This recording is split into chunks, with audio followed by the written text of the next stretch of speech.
pledge allegiance to the flag of the United States of America and to the republic for which it stands, one nation under God, indivisible, with liberty and justice for all.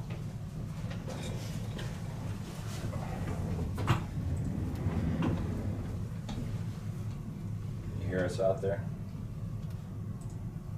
Yes. Okay, Randy. This conference will now be recorded. Still not sure about Brad.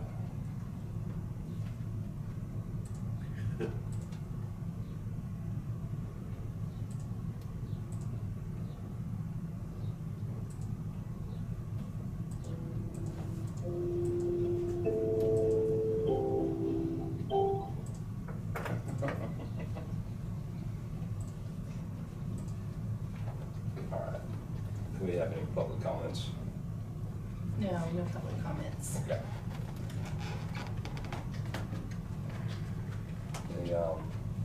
So going to Deidre.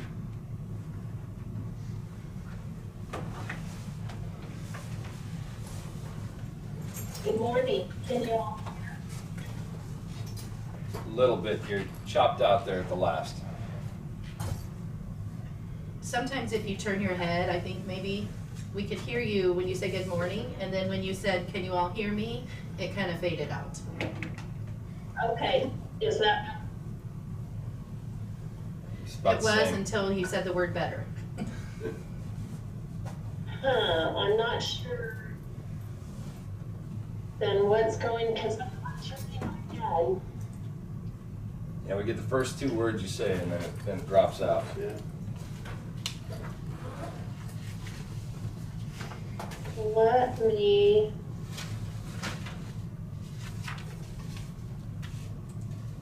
okay, I'm gonna start and see, jump in if it's not coming through. Okay. I'll move my little chat box. Does that help? Yeah, I think so. Okay. There are no active cases to report at this time. And I would like to point out that on the KDHE map, recovery data is not reported. A lot of you have asked about that. And right now, there's no clear definition of recovery, and not everybody is using the same definition, so it's hard to report out on that. And you might have also seen that the maps will only be updated Monday, Wednesday, and Friday. So they won't be updated daily. Some of you may have heard of the drug remdesivir. That's a drug that received an emergency use authorization, and KDHE had received 10 cases of this drug, and they have sent those out to hospitals, and that was used to treat between 50 and 60 seriously ill patients. And it seems to be showing some promising effects. And they will be, this week will be, if they haven't already, distributing 26 more cases to hospitals, along with guidelines for treating seriously ill COVID-19 patients. And to my knowledge, the hospitals in Marion County have not received this drug. We've also had several calls about drive-through testing. Please understand that at this time, these events are not testing asymptomatic individuals. When I talk about asymptomatic, that means people that don't have symptoms. Individuals are screened at these sites, and they are individuals with symptoms. Whether it be some of the local sites of the local health departments around the state of Kansas have had those, or it could be healthcare providers, but there is a healthcare provider that is triaging those patients out, and if you are triaged and you have symptoms, then you will be tested. If you don't have symptoms, you won't be tested. Also, you might have been hearing about the Walmart testing that's taking place around the state. And that is where you call in. If you have symptoms, they will make an appointment and then you drive through. Now that's how they're conducting testing right now, because at this point, it doesn't really make sense. And Dr. Hodson verified that it really doesn't make sense to test if you don't have symptoms, because you could be negative today and turn positive tomorrow. Testing negative today does not even tell whether you were exposed or not. It just tells if you're actually growing the virus. So that's a little bit on testing. Do you all have any questions with that? Nope.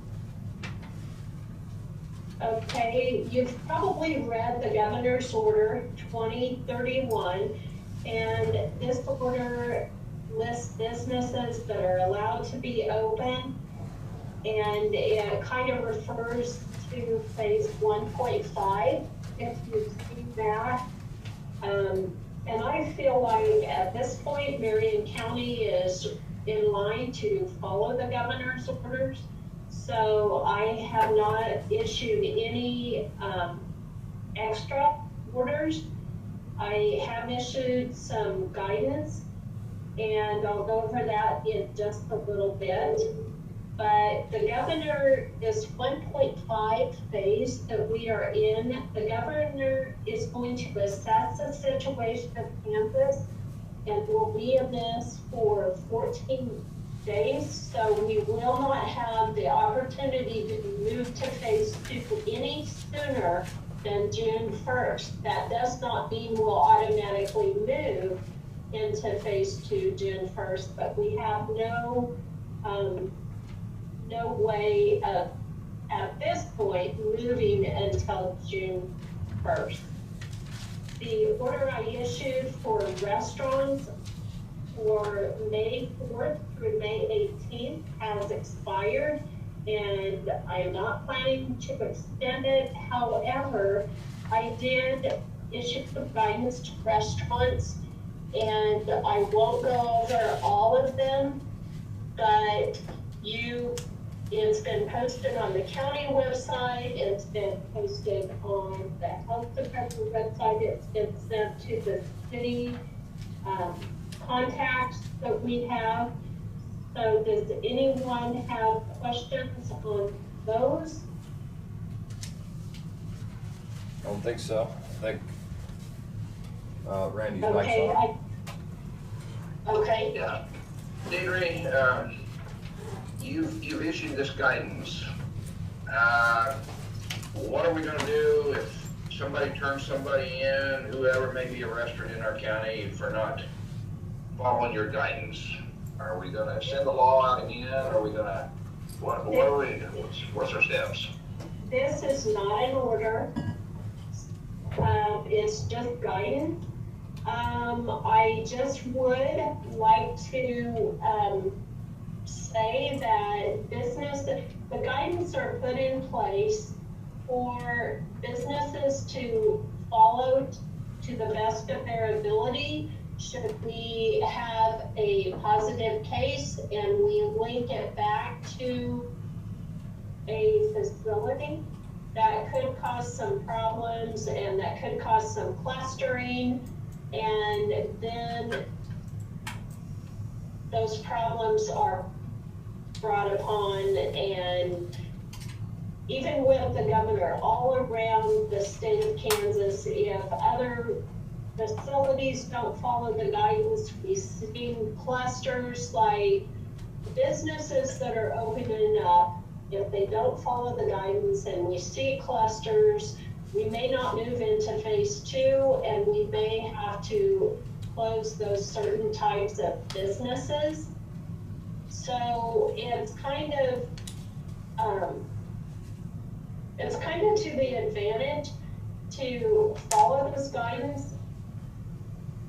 And like it may mean, in that guidance, I did talk about buffets and salad bars, and that seems to be the controversial thing.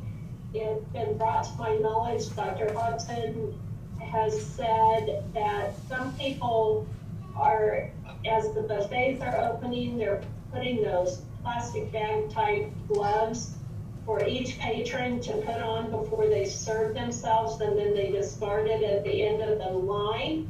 And then they're asking people to wear masks as they go through the serving line. And then obviously they can take them off when they get seated at their table. So at this point, the guidance that are issued are to keep people safe and try to prevent the spread. Yeah, I thank you for that. I believe in that. I've seen a lot of it trying to be followed this weekend already in other towns, and so I hope that the people follow some of these guidance and stuff, so maybe we don't have to have a problem. Right.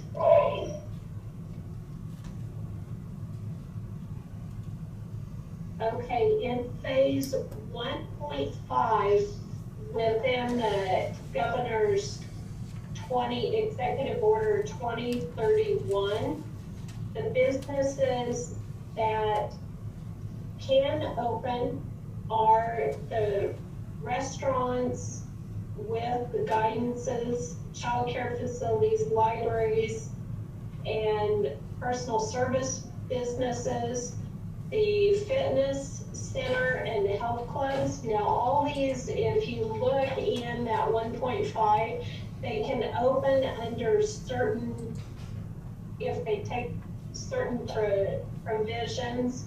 Can you hear me? No digit. Please re-enter your access code followed Yes, by we the can hear you, Brad. sign. I'm not sure where that came from. That was Brad. That says no digit.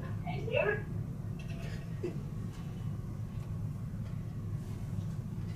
Like fitness centers, they are allowed to open, but their locker rooms are not to be opened, and they aren't to have any group classes. They can do one-on-one, like if you have a personal trainer and they're working with a person, that is okay. But the group classes and the locker rooms should not be open, or those activities shouldn't be taking place. The other things that the hair and like the salons, barbershops, cosmetologists, there is a guidance that has been released, and we will get that out to the different barbers, salons. It will go out to the cities, but it does talk about client engagement, expectations. That talks about the reception area, hand hygiene, restrooms, laundry, and disinfectant workstations. Some of the things they are stressing is that when you go to get your hair done, you go alone. You don't take children, friends, pets with you.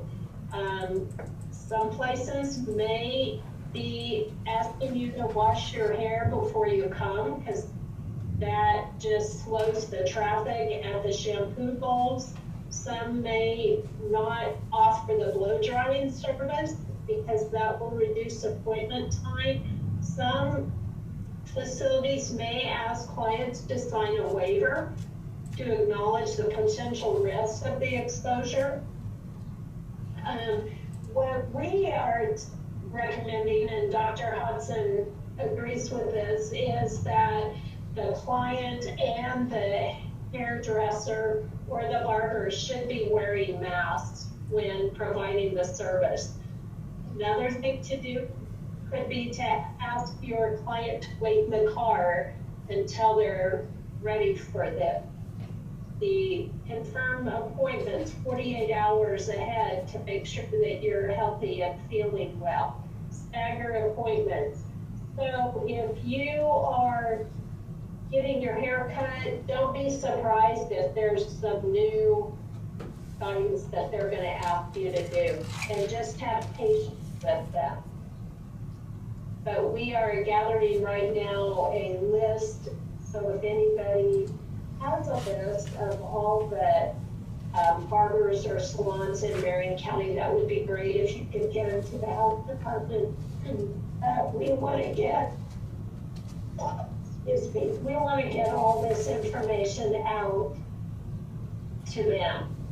And all of this information has been given to the city offices. Everybody, the public has availability of all these guidances on the covid.ks.gov website and also KDHE website. KDHE wants to make sure that they not only follow KDHE guidance, but their individual organization or boards that they practice under.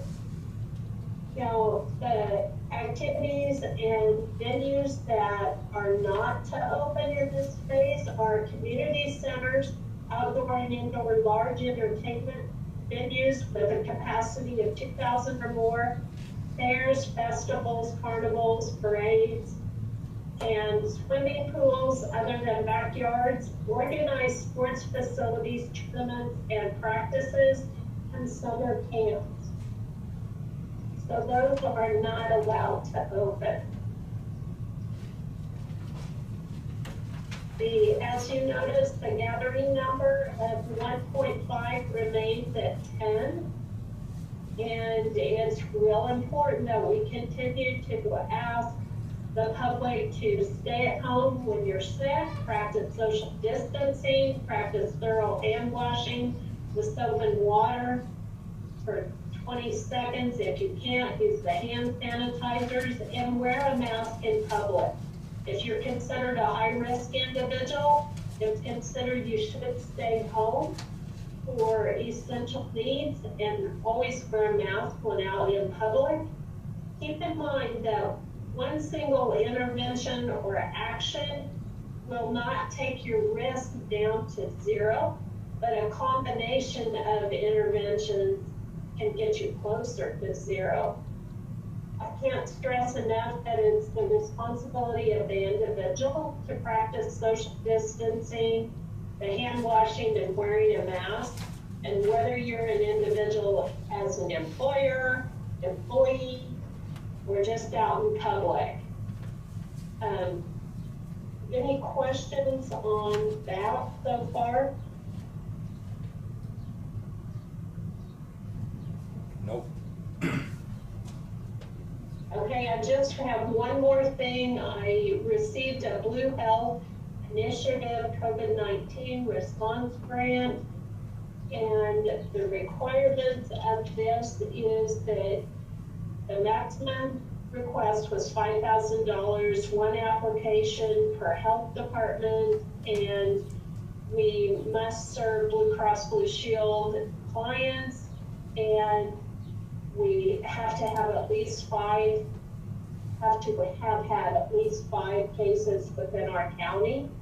I applied for that. We got the amount. We should get the $5,000 sometime this week. I plan to use it for a portion of the RN's salary whose hours have increased, and she is the one that is doing the what we call epidemiology, disease surveillance and investigation. And then also, as I mentioned before, our contact tracer is going to, when we need to use her, it will pay for some of her additional hours because typically her salary gets paid through the WIC program. And Okay. that's all I have unless there are any questions. Randy's mic is on. Yes, Deidre, I'm gonna change gears here a little bit. The people, we know we have a few cases in Marion County. What kind of orders are they given if they've had it? And how dangerous are they out in the public? And what kind of follow-up has been done with the people that might have it, realizing what people know if they might have had it, what kind of danger do they present to the public after they've had it? Is required to be in isolation, and that has changed the period of time. It used to be you were in isolation for 7 days after your first onset of symptom, or 72 hours fever-free or well, whichever was longer. They have increased that to 10 days.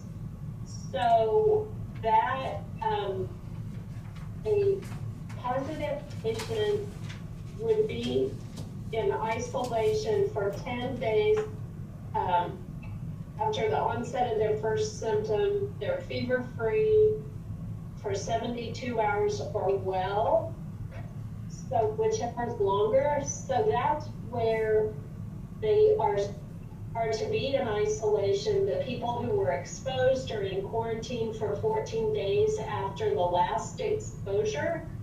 So we're hoping that people follow those rules, and once that time period is done, then they are, I want to say, released. And at this point, it is believed that they are no risk to the community. So, and at this time, we don't have anyone in quarantine or isolation, and they haven't been for several weeks. So now, should we get cases, like as we start opening up, we potentially will have more contacts who are in isolation. So we'll have more potential of people that have to be quarantined.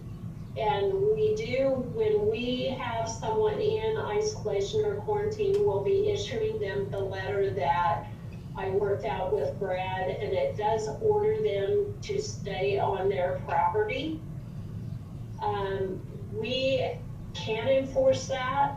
The health department is not the enforcing agency, but the sheriff's office would be the enforcing agency, and that can be enforced.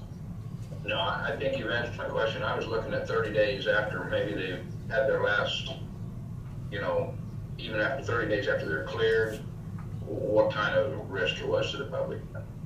Yeah.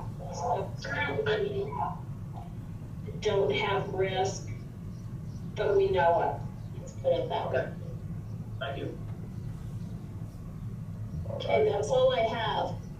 Okay. Randy? Thank you, Deidre. I have a comment that Oh, I'd like to make. okay. Deidre, I have a comment I'd like to make. And it's, I realize everything that you're doing, you're repeating the governor's orders and your guidances to the restaurants and so on and the other businesses. And I'm sitting here as one of 5 commissioners, and I have to tell you that I totally believe that we are overreaching to the rights of the people to earn their living. And I think that it's time to put the responsibility back to the people and open up our county.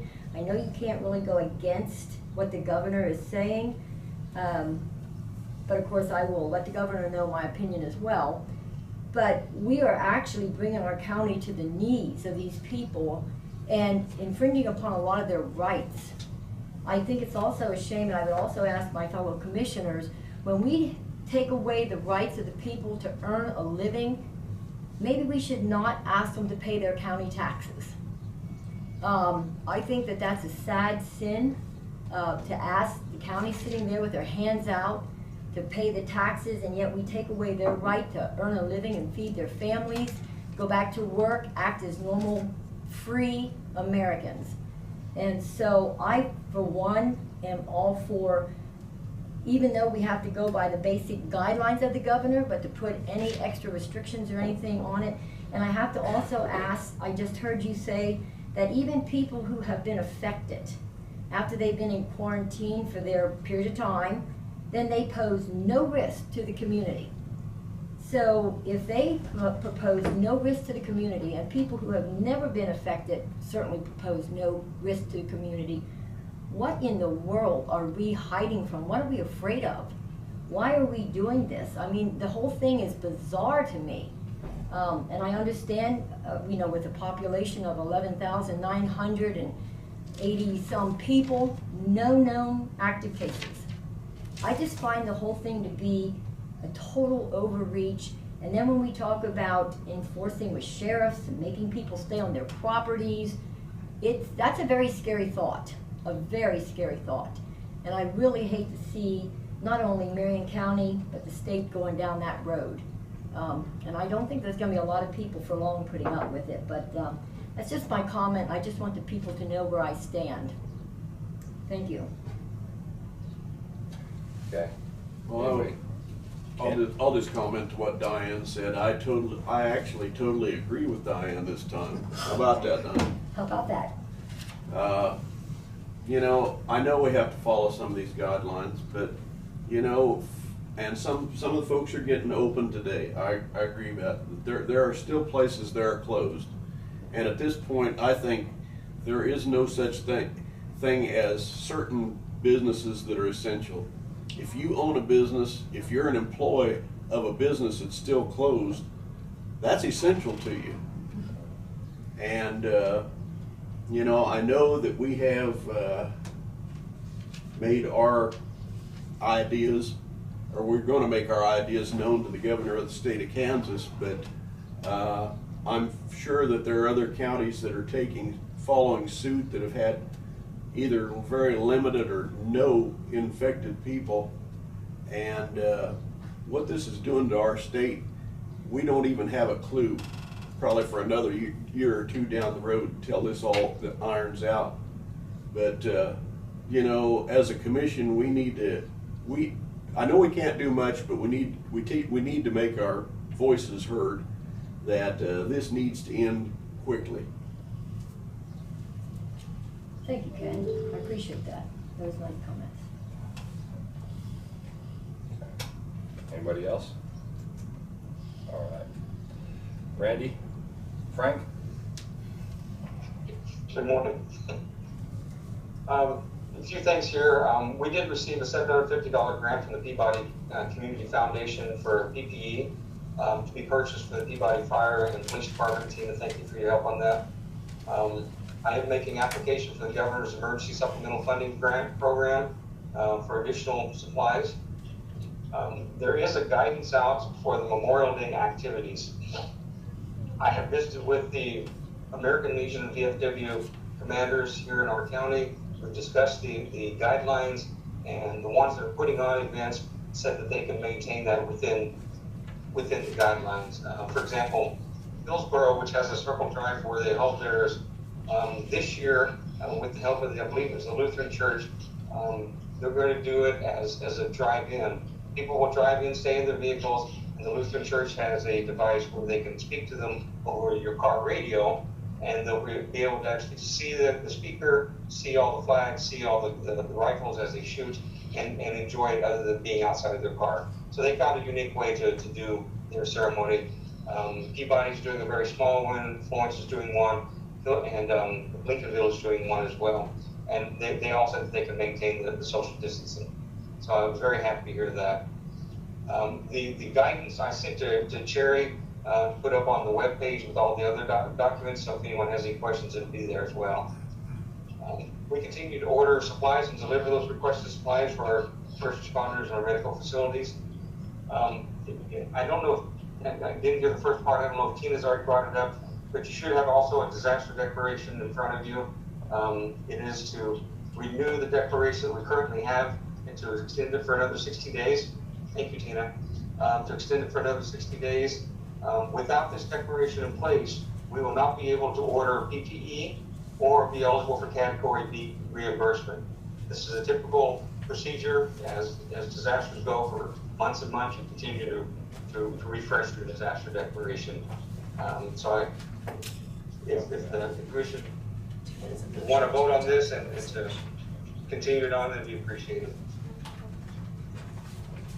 At that, is everybody able to see 2020-12? Okay. with that, I would make a motion to approve the Public Health Emergency Resolution 2020-12. I'll second it. Second. I have a second by Dave. Any other discussion? All those in favor? Aye. Aye. Aye. 5-0. Randy, does Tina have the authority to use your stamp? Yes, Okay. or I can come in after dinner and sign. Okay. Thank you, and when that's done, team, if you just email me a copy, that'd be great. I will do that. Thank you. That's all the items I have for this week. Okay. Anybody else have any questions for Randy?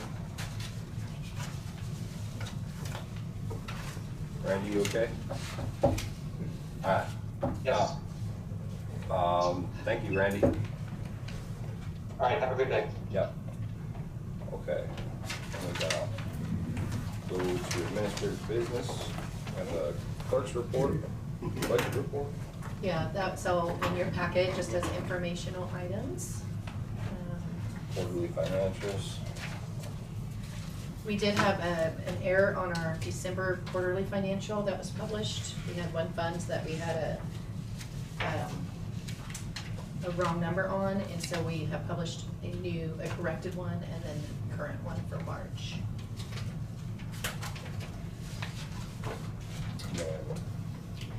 Change orders.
Fall out.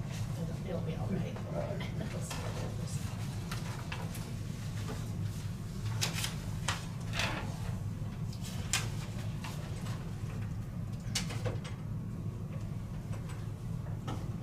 I do have the minutes of May 11th. Okay. Then I'll come back to the other. Okay. It's just gonna go kind of in order of Yeah. what it is in the packet.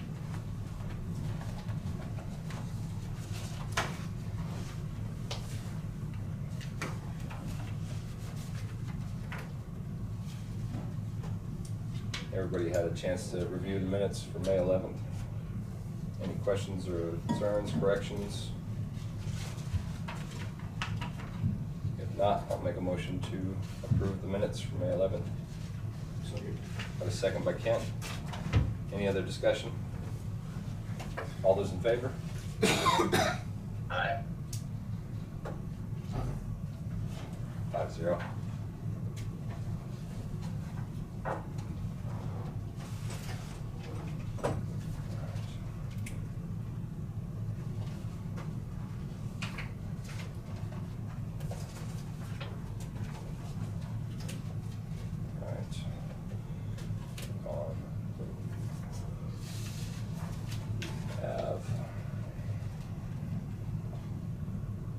Okay, I do have the pay estimate number 3 for the transfer station project.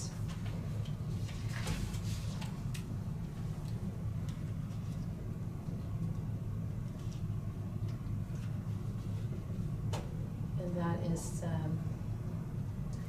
the amount due is $87,000. $556.59.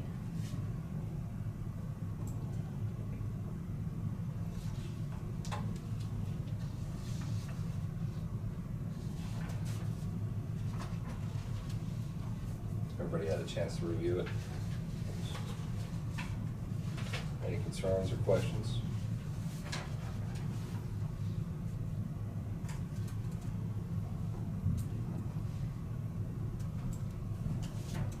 If not, I'm gonna go ahead and make a motion to approve $87,556.59 to Nelson Fowles on pay Second. estimate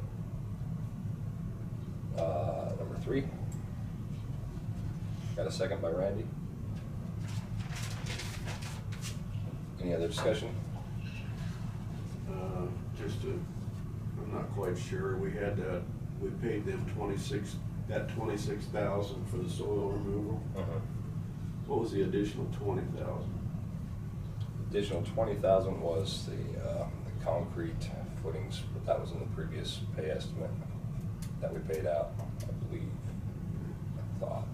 Anytime I see additional, Change it order. kind of throws up a red flag. Yeah, it was the concrete footings, I believe. Yeah, it was. So Yeah. see on the left where it says That was CO01, take 02, out the- 03. Okay, that was before we got to the dirt. Yeah. Yes. Yeah. So, And then- Couldn't get to the dirt. so right now, we're pretty much over budget by 47,000. 40,000. We had a change order Oh, number yeah, 1 change. that reduced it by 6,000 or 7. Okay, just remember that going down the road. Yeah, well, there'll probably be an additional Put a change mark on the order wall. for screedings to come back in to fill where the dirt had to leave. Yeah. So, but anyway, any other discussion?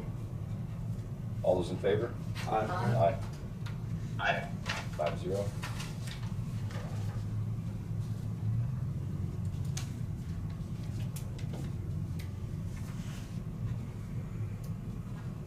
Oops. I can fix that.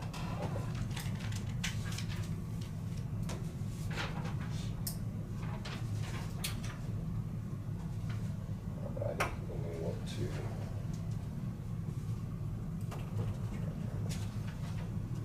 our letter to the governor. Does anybody have any concerns or red lines or I think it's anything? very well written.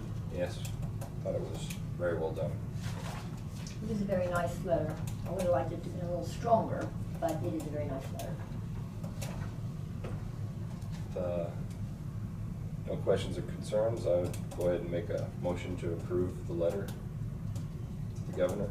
I'll second Any more definition to that? Okay. Motion and a second by Kent. Any other discussion? All those in favor? Aye. Aye. Aye. Aye. 5-0. Randy, we have a, use your stamp again? Yes, Okay. yes, correct. it.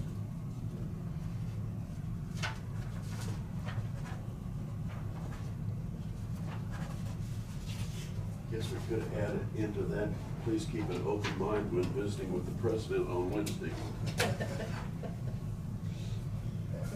Gonna have to in order to get some of that money.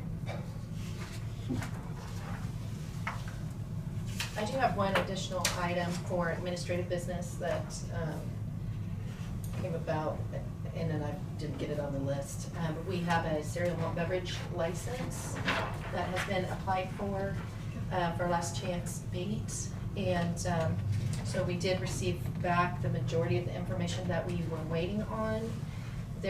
We are waiting for one more call back from the state to verify. Part of the process is we're supposed to verify that the facility is registered, or the person is registered as an alcohol dealer with the TTB. And so we have not been able to get that answer. We've called multiple times. We're waiting on a call back. Is that from the state? That's from the state. Okay. So when visiting with Brad, I believe he was comfortable with approving contingent on receiving that confirmation. Is that correct, Brad? rather than delay it a whole nother week, we were gonna try it, cause that would be on Tuesday, the 26th would be the time we could next approve. Brad, your phone is muted. I'd like to be open Memorial Weekend. You spoke. Well, I figured that would probably be a good thing to try to get them. Yeah. Brad, could you verify? Gonna help, there's nobody out there. Yeah, I don't know, but Not coming through. That's on my agenda he's today working also. on getting his phone in there, maybe. You can't even go down that road. There we go. You can get to the bait shop. We can as hear you. far as you can get. It's locked up. Problem with that. I don't understand that. What's he saying? There's no problem with that, I think I heard him say. Okay, so Brad, do they need to take action to approve contingent upon that confirmation? Or can we approve and, then have the state follow up if there's any additional requirements? I think just to be safe, let's do it with the contingency, Okay. so that we make sure it happens. Even though it's the state's responsibility, it still falls to us to make sure the record is complete in our file. With that, I'll make a motion to approve Last Chance Bait Shop on liquor licensing contingent upon the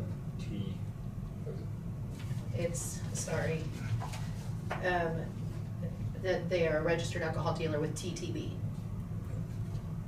contingent with the TTB. Okay, I'll second the motion. A second by Diane. Any other discussion? All those in favor? Aye. Aye. Aye. 5-0.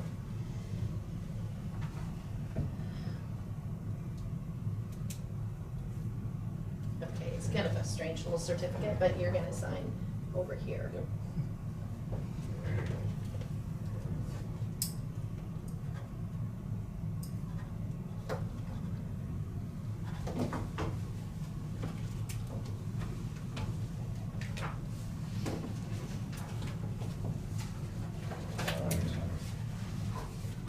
All right, that was all I had for agenda. Conclude our administrative, so on to Brad. Yes. Hoping you can hear me okay at this point. I have no idea whether the sound isn't coming through. It does on every other conference I do, and they're on, and I tested them. Something isn't working, so I'm doing it as a combination through the access through computer and then with my phone, obviously. A couple of things. I obviously need a short executive session for litigation matters, but two items before that. In regard to the property in Hillsborough and our negotiations on the emergency services location, I talked with Josh Bain at length on Friday. He's still waiting on some additional input and information from city staff. So that's the reason he's not provided one to me, and the reason you haven't seen one from me is he's still in process and confirmed that on Friday. He said he would stay in touch with them.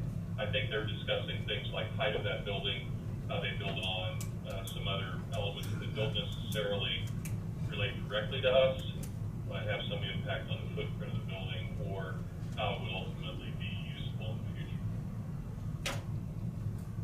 Any questions on that one?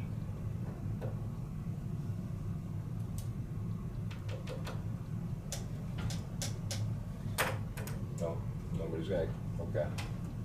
Nope.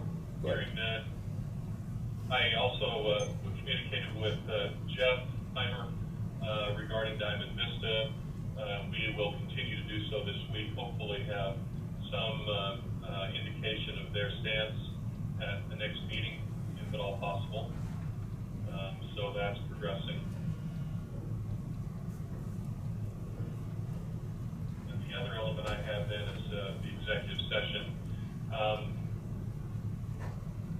It really won't take very long. I think 5 minutes, quite frankly, would do it. Obviously, probably 10 by the time you get logged back in.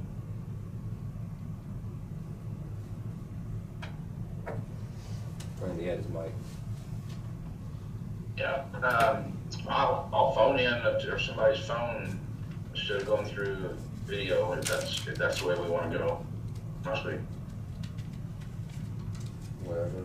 Tina's got the. Okay, I did send out the link for the executive session room this morning. I sent it to both but Brad, I sent it to you, and I sent it to you, Randy. So if you wanted to participate the other way, I think it's easier for everyone in the room to hear if you're actually on the video conference, but it's up to however you guys want to do it. It's simpler not to do the second room, so.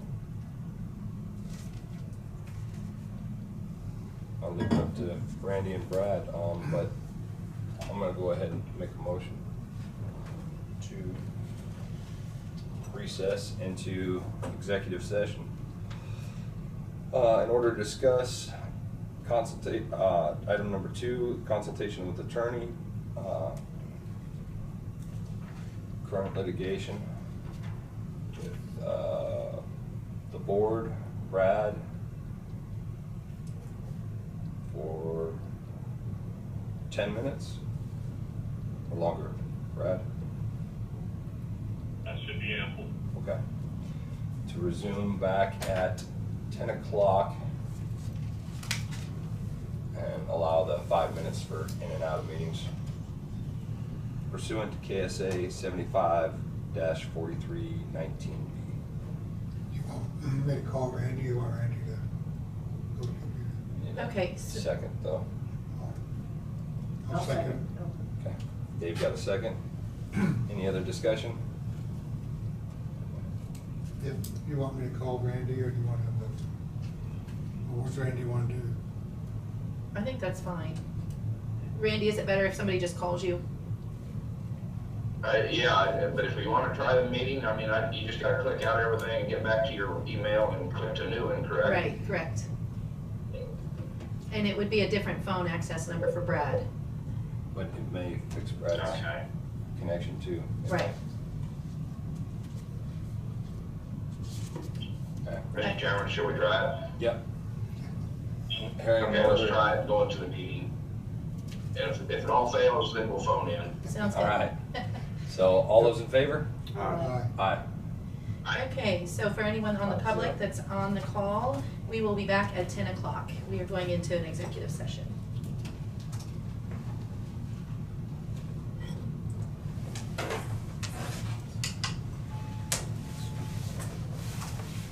It's not cold outside. Yeah, but It's just consistently cold for a couple months. Oops. Out of executive session, no action taken.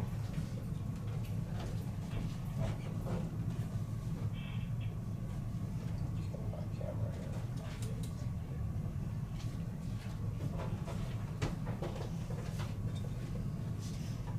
Sure, everybody got back in.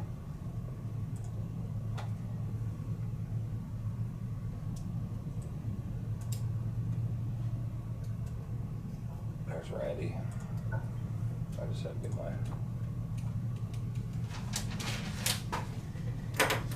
Okay.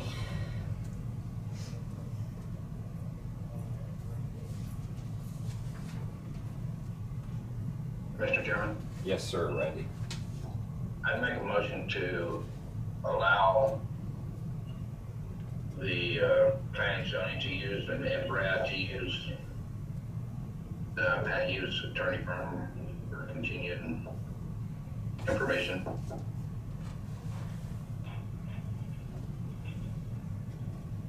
repeat that, it kind of broke up. He made a motion to allow Pat Hughes to be retained for planning and zoning Specific items. for specific items, Randy, for, Yes, in the specific case that he's currently involved in with Brad. okay. I'll second it. Got a second by Dave. Any other discussion? All those in favor? Aye. Aye. Aye. All those opposed? Aye. 4-1.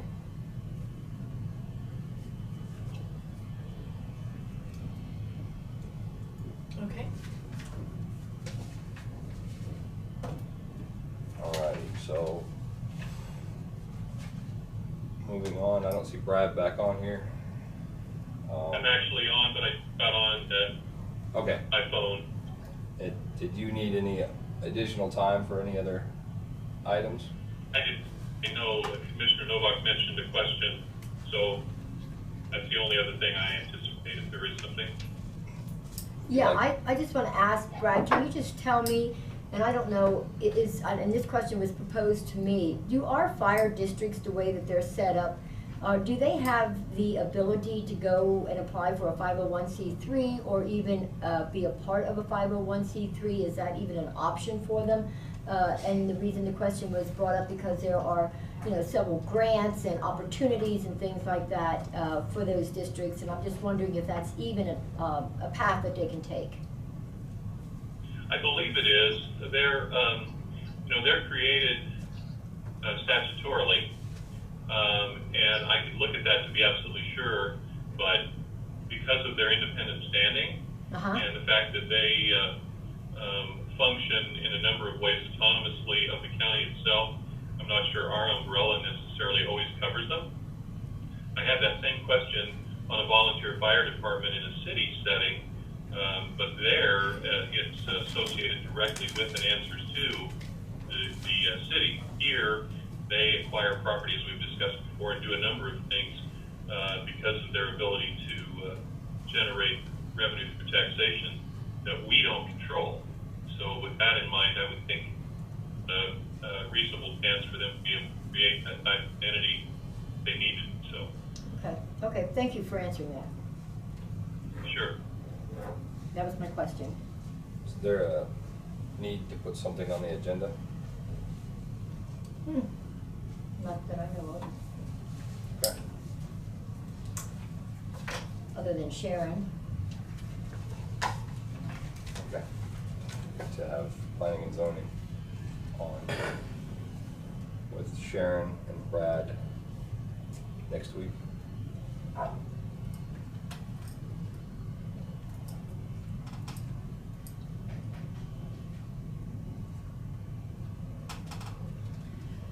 The comment that was requested for a public comment later was about this topic that you're just talking about, so I don't know if you want to address it now or wait until public comment. No, since it's already been addressed and Brad's still here, maybe we ought to go ahead and entertain that one. Is Nathan Bruner on? Yeah, I'm here. Can you guys hear me? Yeah. So the grant system that I'm going through is the Union Pacific, and had several responses back, and basically they're telling me that there's no way around going through the grant process without being a 501c contributor or organization. Basically what they advised me to do is to try to see if the county or maybe even our township or the city of Ramona has a 501c that we could apply the grant through or under. And I didn't know if the county had, like the Marion County Economic Development would have a 501c that we could apply through them or underneath them. That's kind of a Brad question. Yeah, and I've run into that before. It's a good question, and it's somewhat case by case depending upon their grant program and how insistent they are on seeing that particular organization. Obviously, if we do it through the county or any of those entities that are under the umbrella of the county per se, the county is statutorily a not-for-profit. It doesn't necessarily list it as a 501c3, but it expressly notes as a government entity to state that it is. Certainly could call them and find out, do the application that way. That doesn't hurt. Setting up even a 501, not very complex. Okay, yeah, they were very specific that we had to be a 501c3 organization. That's several times, and different foundation members within the Union Pacific that advised it has to be a 501c3. Yeah, and it'd probably be worth a phone call to them so they can tell me why that versus, as 501c3 just designates a not-for-profit status generally, which, governmental entities generally are, and you guys are per se. But again, no need to argue with them either. If that's what they absolutely have to have and want to see that particular designation, I suspect there's a way for us to get that done and satisfy them. Okay, yeah, I understand that. The way I tried to go around it with one of the foundation members was the example of the Walmart grants that they have available you have to be a non-for-profit organization and a 501c3 is accepted, or you could go around and get the commissioner's signatures with the letterhead from Marion County, and then basically it just states that you're a non-for-profit instead of actually having the 501c. But they were very specific about this, and we have to be a 501c3. So I just didn't know if the Marion County Economic Development Program or some organization with the county has the 501c that we could apply the grant with or under. Yeah, we can see if any of those are going to be satisfactory in terms of their organizational structure. And like I said, if not, if it's absolutely going to require that, we can create one to be able to do that type of application. It's especially if it's a grant of any magnitude that's worth pursuing. It's not a major event for us to create the 501c3. And how long would it take to create a 501c3? Because we are generally our deadline is May not very long with electronic filing these days. You know, a basic, very simple set of articles and bylaws for that purpose are filed, and they're filed electronically, and once filed, they're approved, and the secretary accepts them. So it's a long process. It's something that can be done in less than weeks as a general rule. You're talking about a short period of time. Okay, so originally I was told by the foundation member within the Union Pacific that the way I was going to go around the 501c, it was totally acceptable, but now they've come back and said otherwise, that again, it has to be the 501c. And with that being done, it's the May 31st is the deadline, so I know we're going to be getting pretty close, and it's a very significant grant. Yeah, you're very right. We need to check on that right away. If someone can give me a phone number for these folks, I want to be very sure that you will only have one shot at this in that kind of time frame, as far as I'm concerned. So we'll want to talk with them expressly to find out what's going to satisfy them, so we make sure we deliver. Okay, so would that be acceptable just to talk with Tina and get your information, and then I can call you later possibly? Yeah, and the sooner the better. Get my email, give me anything that you have in the way of contact, so that in the interim even I can make a quick phone call, talk to someone there, and kind of run our audit with them and make sure that what we do then is satisfactory to what they're expecting. Okay, that sounds good. I'll get that information from Tina after the meeting's concluded this afternoon. Okay. Thank you guys very much. Hey, Brad, this is Dave. Yes. There's a marine development company here that already has a 501 set up in town. I mean, could they use that?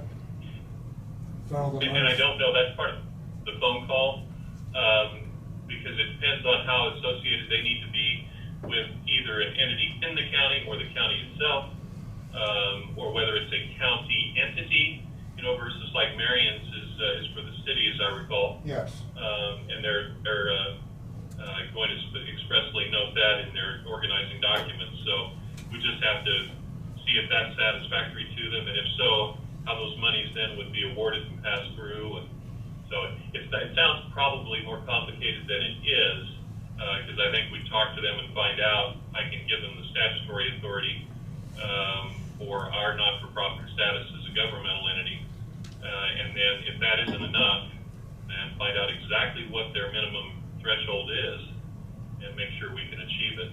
Okay. Yeah, we're just out of time. Yeah, we just have to get it done quickly.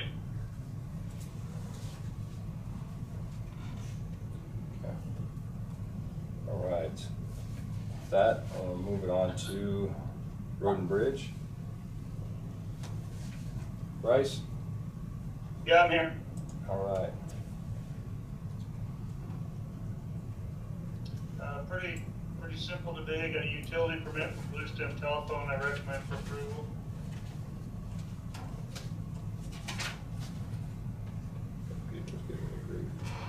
Well, and this was something he brought up this morning. I do have it here.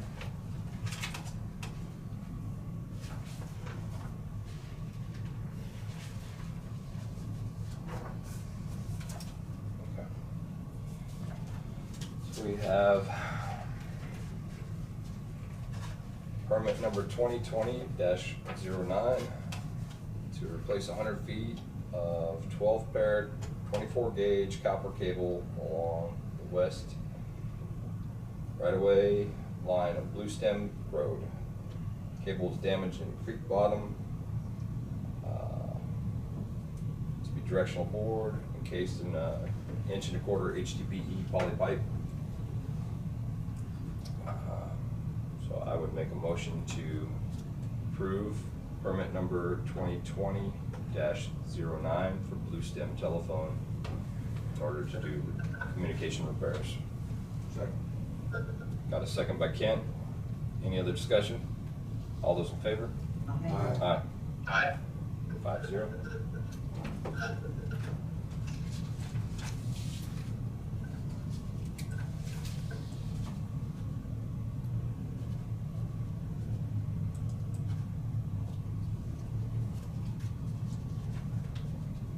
And then signature line, right? Yes. Just the one place. No, that's for the year. You just do the one page. Yeah. Okay. Secondly, I have a KDOT project programming request. This is for our high-risk rural roads for 190th and Nighthawk interchange or intersection. Basically just need a formal signature. I asked them if we could add all 5 commissioners to there. They said it doesn't matter, so we can either have just the chairman sign it, or I did add 2 extra lines in there if everybody wants to sign it. But basically, we just need a signature from the county that we can proceed with that. I believe it's an 80-20 cost split. Looking to do some intersection replacement, rumble strips, signing, lighting, stuff like that. This is one of the highest crash intersections that we have in the county.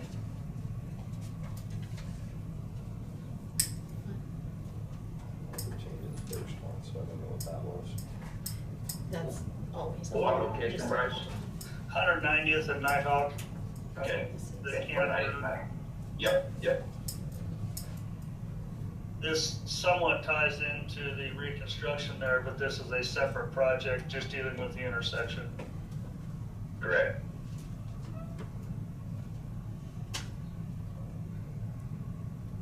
Okay. What's the county's, which of these numbers is the county's? The total contract was 208,000, of which we would be responsible for 20,000. Now this is just for the budget stuff until we actually go to letting and find out exactly what it would be and stuff like that. Then that would be the actual cost. So Was it 20,000 or 20%? Yeah, estimated. I'm sorry, 20%. There we go. So we're looking at 58,000. Yeah.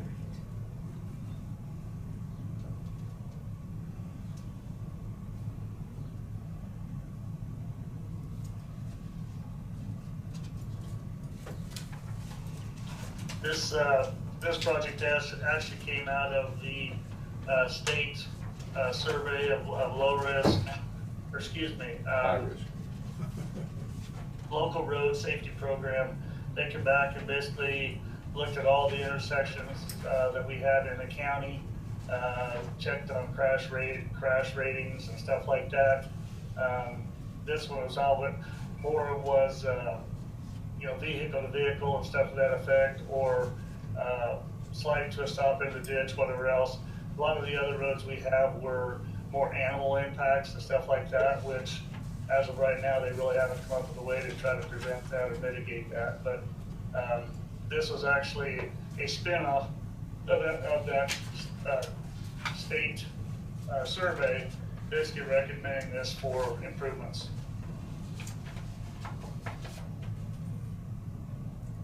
Bryce, Yeah. do you know whether that means buy that little piece of ground and clear all the trees off of that intersection? No, that really wouldn't need anything to do with that. From what I understand, that has been a huge issue in the past due to that property basically having like 13 different people respond to it. It's in a huge family trust. What I was looking to do was do some grade improvements on the south side where you go up a little bit of a hill before you come down into the intersection, get rid of that, redo the pavement, install rumble strips, install lighting at the intersection, as well as lighted beacons on the stop signs, as well as the stop ahead. That would basically what the recommendation was. The trees themselves, I don't think are as much of an issue as they used to be, because I know they did remove a whole bunch of trees, but the whole point of the fact is that people are not seeing, if you drive out there either north or southbound, unless you know it's there, it is really tough to see until it's too late, and that's why you stop. Well, that's the rumble strips will do as much good as anything, I'm thinking. So, Okay. but like I said, this actually came from their recommendation on the local road safety program.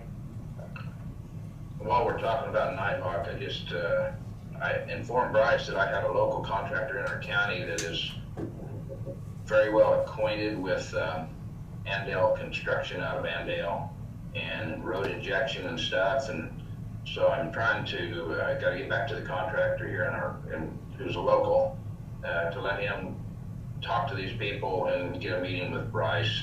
And I think it would be in our best interest to maybe have another price look at what's possible for Nighthawk. We know we've seen a high one, and I think if this company's interested, we'll see if there's going to be any cost or anything for them to take a guess at Nighthawk, or not put a bid down maybe for Nighthawk to see what kind of, because they inject some stuff just like what we did up on 330th, and see what kind of cost it may be. So I'm just letting the council know, commission know that I'm going to turn this over to Bryce and let Bryce talk to him and see where we can go with this, just for another possibility. That's all I got.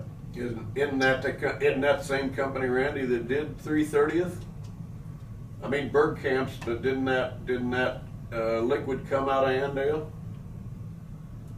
Oh, I thought so, but I'm just not positive, so I'd have to go back and see where it did come out of, Ken. And along with that, today was the submittal date for that cost share again this year, which we got last week. So I'm hoping within the next week or two that we hear for sure if we get it or not. So, okay.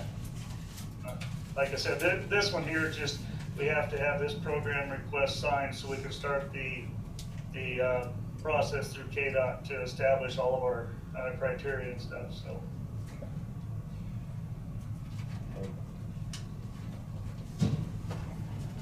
This project title, so make a motion to approve the Nighthawk and 190th Road intersection improvement for the county share not to exceed $58,000. Second. Got a second by Dave. Any other discussion? All those in favor? Aye. Aye. 5-0. Looks like we all get to sign it, so. Like I said, he according to our local roads engineer, he said all we needed was one signature, but if y'all five want to sign it, that's okay too. So yeah. They wouldn't change the format, and they wouldn't let me change the format. So that's what we have.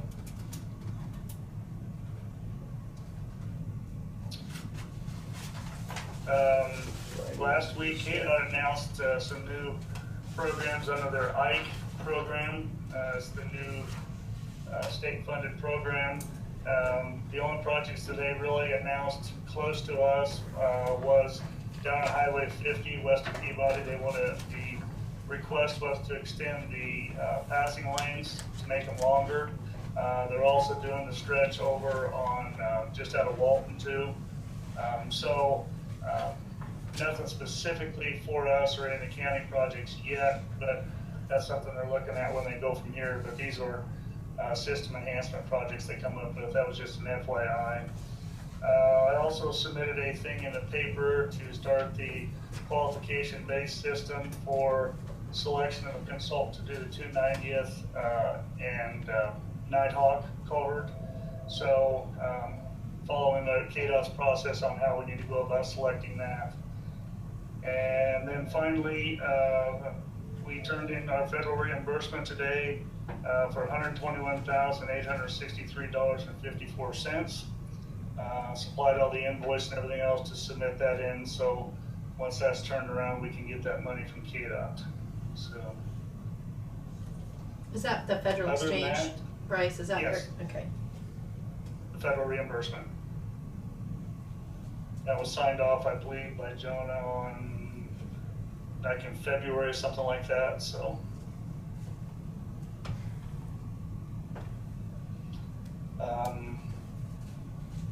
Other than that, I think that's all I have. I just want to tell you, Bryce, I appreciate your good work that was done on the mailboxes. I know several people who had theirs repaired, and they asked, and we all appreciate the work. It was done very well. So I just want to thank the people who done the good job. Yep, appreciate it. I wish it didn't happen, but when you're plowing snow and there's just, sometimes it's inevitable. I can tell you, we do not go out of the way to hit them, that's for sure. All righty, Bryce. Okay. That's all you have, then I'm gonna go ahead and move it on to Sharon. Thank you, Bryce.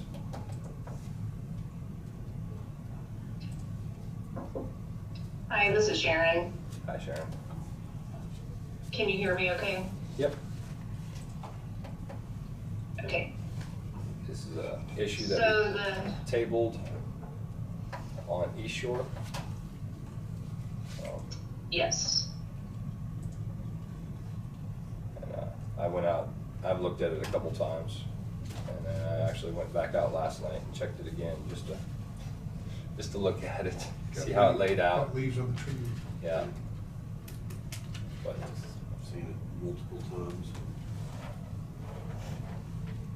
so, I don't know, has the commission come up with anything, or are we good to take the planning and zoning recommendation? I'm ready to take the planning and zoning recommendation. Okay, I will make a motion to accept the planning and zoning recommendation. I'll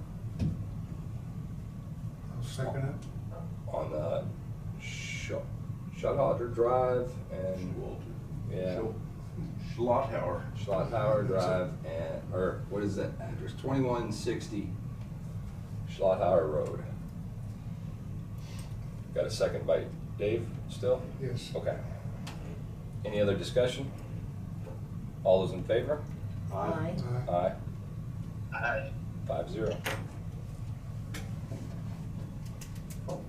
Okay, and then as a separate motion then, so to approve the vacation of the roadway, that takes this resolution. And so you would need to adopt resolution 2020-13. I'll make a motion to adopt resolution 2020-13 for the road vacation of Schlotthauer and, what was it, the road? Can't move my screen. It's Patricia and 214. Patricia and 2.14. Second. Got a second by Kent. All those in favor? Or any Aye. other discussion? All those in favor? Aye. Aye. Aye. 5-0.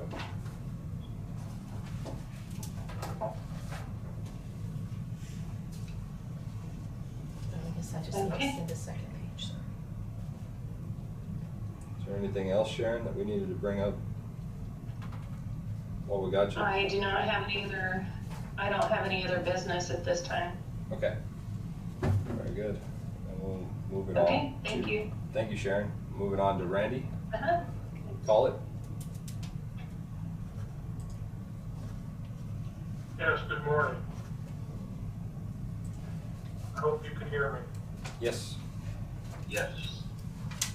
Last week, commission asked that Tina and I go secure what data we could find on how many businesses might be interested in listings in the Kansas Travel Guide. What you see in front of you is some history that we found. I'm looking at the events. I think I've missed a couple. I think Lehigh has an antique engine tractor show, and I think Tampa Trail Days. Although last year was merged with the Tampa State Bank Hog Roast. I think we missed a couple of those events, but gives you an idea of what the potential might be. The expenditures. Let's see if I can blow up this document so I can see it. Yeah, thank you. Right now we have the exact, the history is 46 listings. If we were to have all 46 of those again, total expenditure of the county would be $3,680. If Tina and I both decided that if we give ourselves a little leeway, perhaps as a max of 55, the upper limit would likely be $4,400. And that's just paying the county share, or is that paying it all? That's the That entire. would be paying full boat to the Division of Tourism and for the listing. If you only wanted to pay half, you just have those two numbers. Okay. Half has been the traditional amount. The one thing I didn't see on this list, but I know it kind of is a gray area because it's in Hillsborough, but it's the Marion County Fair. I didn't know if that is what We budget for that. Yeah, But, you know, I can see where you're coming from as far as a tourism type. Yeah, to get the listing in, you know, we could do that as a county event. It's not a City of Hillsborough event, it's a county event. Okay. I don't know if the dates, you know, I'd have to check on that because I think it's a good idea to put it in. I just don't know if the dates are always the same every time or if they kind of vary from year to year. And so I don't know if they would have those dates set at this time for the next year, so. Is it usually the third week in July? I think they moved it last year, didn't they, for some reason? First week of August. Sometimes they move it around, so I just have to check with the Yeah, extension. it's not the same every year. Yeah, okay. No, that's the only comment I had on it. I just, you know, I know they have their own thing. So, but I do think it, you know, it's Marion County, so I just thought I'd bring it up. But I guess Randy made a motion the other day that sounds pretty good right now. I'd make that motion again, Mr. Chairman. All right. $4,400, we'll save $100 Okay, to be a maximum paid. all right. I will second that. What was the motion? It was So for the, is the motion for the county to pay the full cost of the listings for the businesses and the events in an amount not to exceed $4,400? yes. Correct. And You're not that's- making business pay any part of it. Yeah. Yeah, so it's fully comped. What are we doing about Hillsborough? They gotta take care of themselves. Okay. They have their own They have- transient guest I know they money, do. so we can't utilize it for their Um, businesses. we could work something out. We could go ahead and do this motion and we can discuss that one further. Any other discussion on this one? So we're doing up to 55? We're doing 44. up to 55 listings, full Okay. price at $80, not to exceed $4,400. All those in favor? Aye. Aye. Aye. 5-0. Now you had brought up something It about, has to be a tourism, yeah, about a full pay, I never got around to that. well, it actually is included in the packet. Yeah, there's information on advertising, and in fact, Yeah. Marion County, we used to have a half-page ad in there that we would, that Teresa used to run, and we stopped doing that as, you know, after she left. I think we did it one more time, and then after that, we didn't do it anymore. I don't know that the ad that we were running had much information in it, but that doesn't have to be decided. I mean, you can decide to do that at any time, but the price does go up Yeah, of after the course. 31st. I think we've got till September or October. Right. That could be something where you maybe put all the different Santa Fe trails and all the outlying springs and on things. I was thinking more along the lines of a dollar amount, and then it could be collaboration with Hillsborough, and maybe they could wind up with a half-page ad or a full-page ad, or however it gets worked out, but. Yeah, just as an add-on to that, the year 2021 is an important year for the Santa Fe Trail folks, and it's the 200th anniversary coming up, and so there will be some collaborative efforts going on there. Randy? Yes, sir. This is Randy Dalby. Have you personally witnessed what kind of return? I mean, have you heard from people through any of it, or is this just the best guess we can possibly, is the best place we can possibly do this? In your opinion? The anecdotal evidence that I get back from Marion businesses has been positive. Good. I can't tell you how much positive, but they do, there's this kind of mix between if they have Kansas travel guides in their establishment or the public to pick up and take with them, and they, the tourists running around the state, use this as well. And I would augment that by saying one other thing. The action that you've taken enabling these folks to all have a listing, they all get a web listing as well. So if you're traveling around the state and on your smart device and say, I want to go to the Kansas Travel Guide to see what kinds of things are in the community I'm getting to drive through, those are all right there.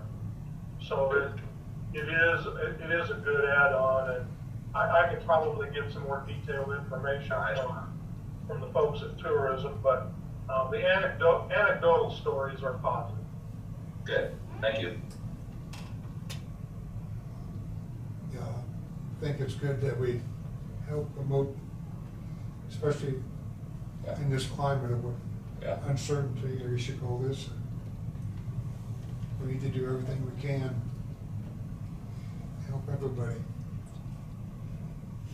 Need to get everything open first. Yeah. And then we can start printing money, huh? At least earning it. I might maybe recommend we do a half-page ad this year and see. With the option to collaborate? Yeah, see. And see if we can take it further? Is that, your I'll make motion? that motion. What's your motion? Motion to buy a half-page ad. The count, as a whole county and whole cities cooperate and How much is design. that? How much is that ad? If they do it soon, it's $3,900. If I have If page. you wait, it'll be $4,070. I don't know, like Randy was saying, he said there's so many people when they're out on the road, they get on the web and they find all that stuff. I know those publications you see them around, they're like in the Turnpike, in the Interstate 70. I think everybody's so in tune to their smartphone that that's where they're getting the information. 9 out of 10 of them are. Well, I would, And this puts the website on the web. I would actually see if there's other formats. I'd still like to see that thought, but I'm wondering if there's another format that the money would, rather than this travel guide going to something else. There's only $100 registered now, Yeah. waiting 60 days too. Yeah, so but I would definitely like to entertain that, if Randy or whoever would like to bring forth what would get us the most for these businesses. I'll withdraw my motion. Table. Yeah, there we go. Maybe Randy could collaborate with Anthony. Yeah. Between the two of them, they could come up with something. I'd really like to see our businesses get a rebound after all this somehow. Certainly. So, Dave has tabled his motion, and we will wait to see if another item is best served with that money on the horizon. Okay. So. Thank you all. Thank you, Randy. Randy? We're gonna go ahead and move on to Josh.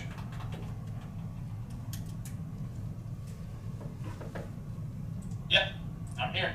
All right. And Josh was tasked to go out and figure out what everybody else is getting for C&D rates.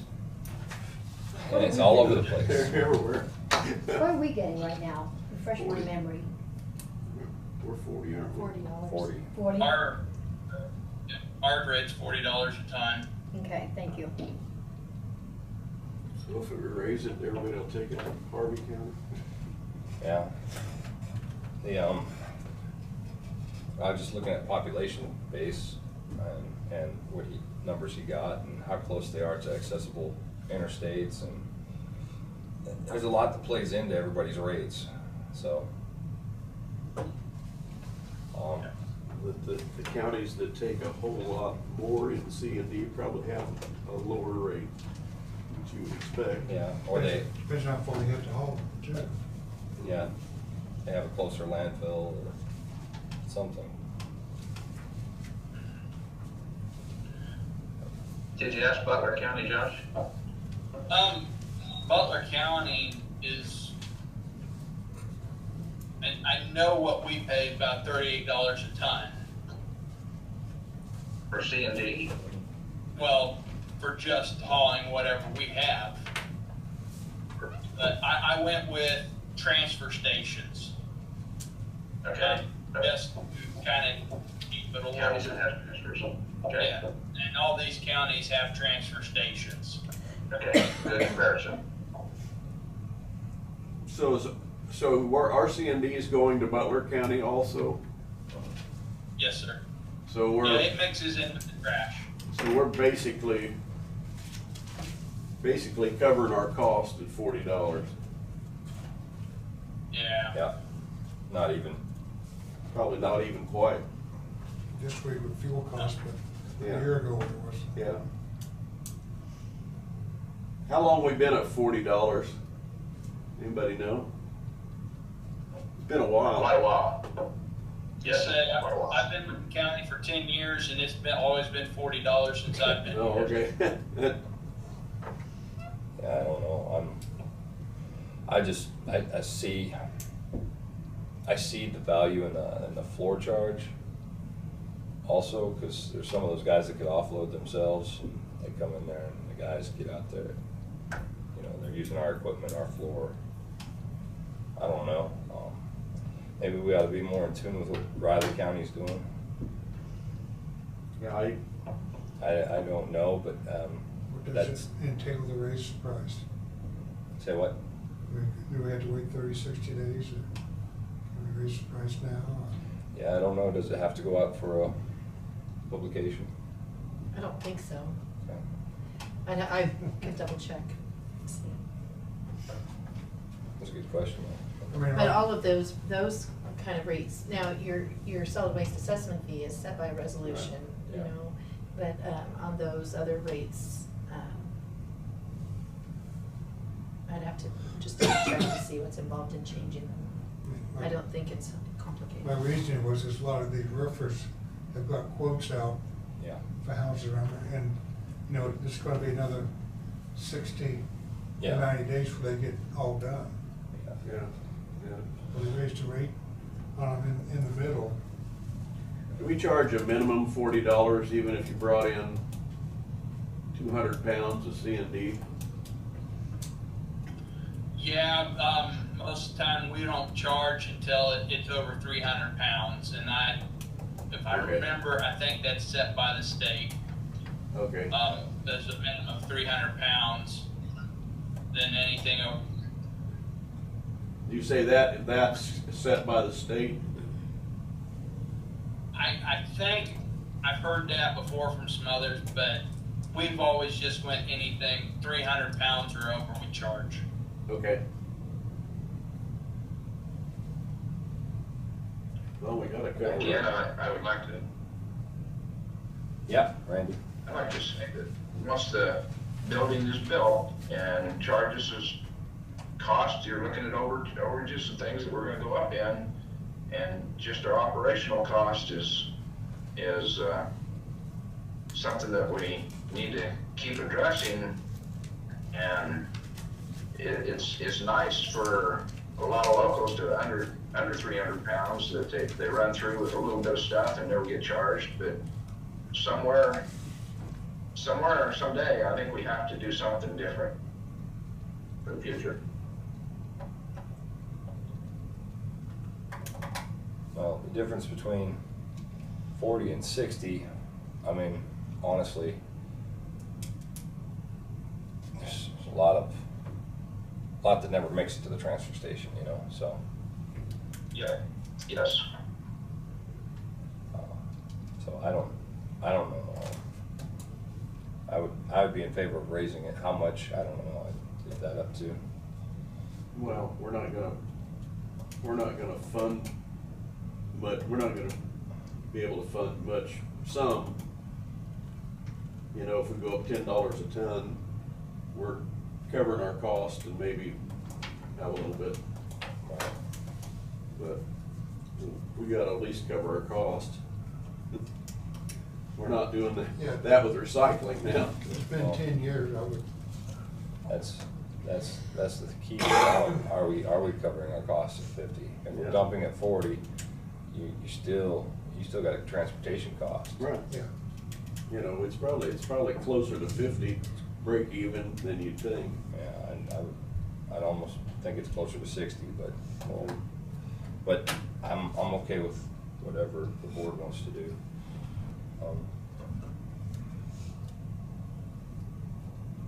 Well, like Dave said, of course, most of these contractors probably have their bids in now, but like you said, probably over the next 60 or 90 days, there's gonna be a lot of C&D coming in. Yeah. I mean, I don't know if we wanna implement it now, or wait for 60 days to implement that. Starting August 1. I know they put that into their bid, cause they asked what, they always check and see what cost to dump. Yeah, mid-year, I would say. That way you gotta keep and break points. September or August. It should be July.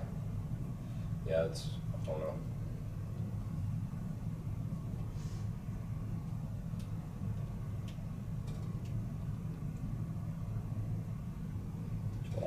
July 31st, I don't know.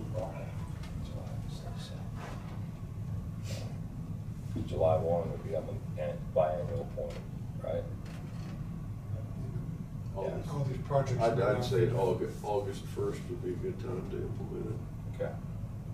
I'll make a motion that we increase C&D rates in Marion County from the present price of $40 a ton to $50 a ton, starting August 1st, 2020. I'll second it.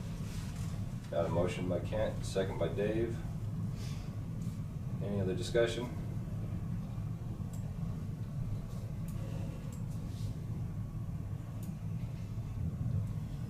All those in favor? Aye. Aye.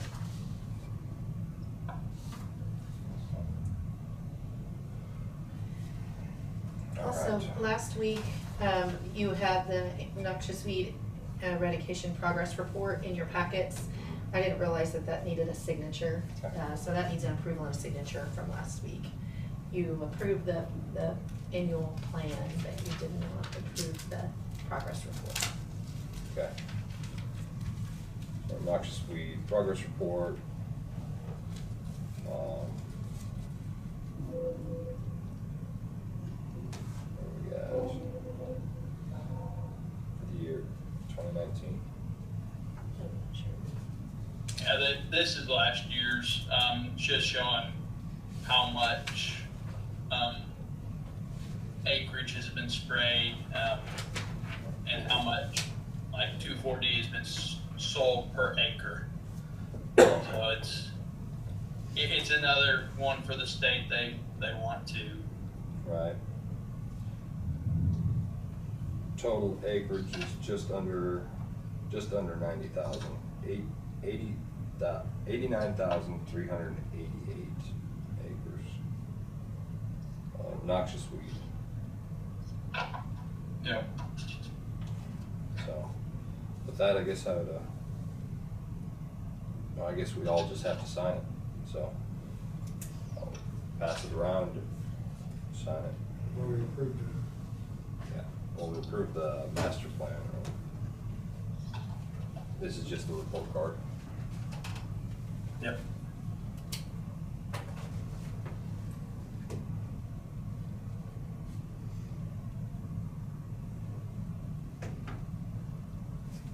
Get a stand up for you, Tina. Okay, You want to date it? I usually let her. yeah, I'll do it when we comes back.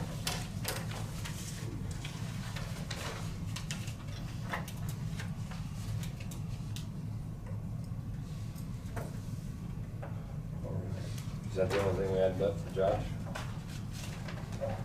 Anybody have anything else for Josh? All right, Josh, thank you for your time. Looks like your Thank you. pit and stem walls are all done. Look like the forms are coming off. Yep, they're doing that. And this week they're gonna, they're digging a trench on the west side to run the power lines underground. Yep. For phase 3.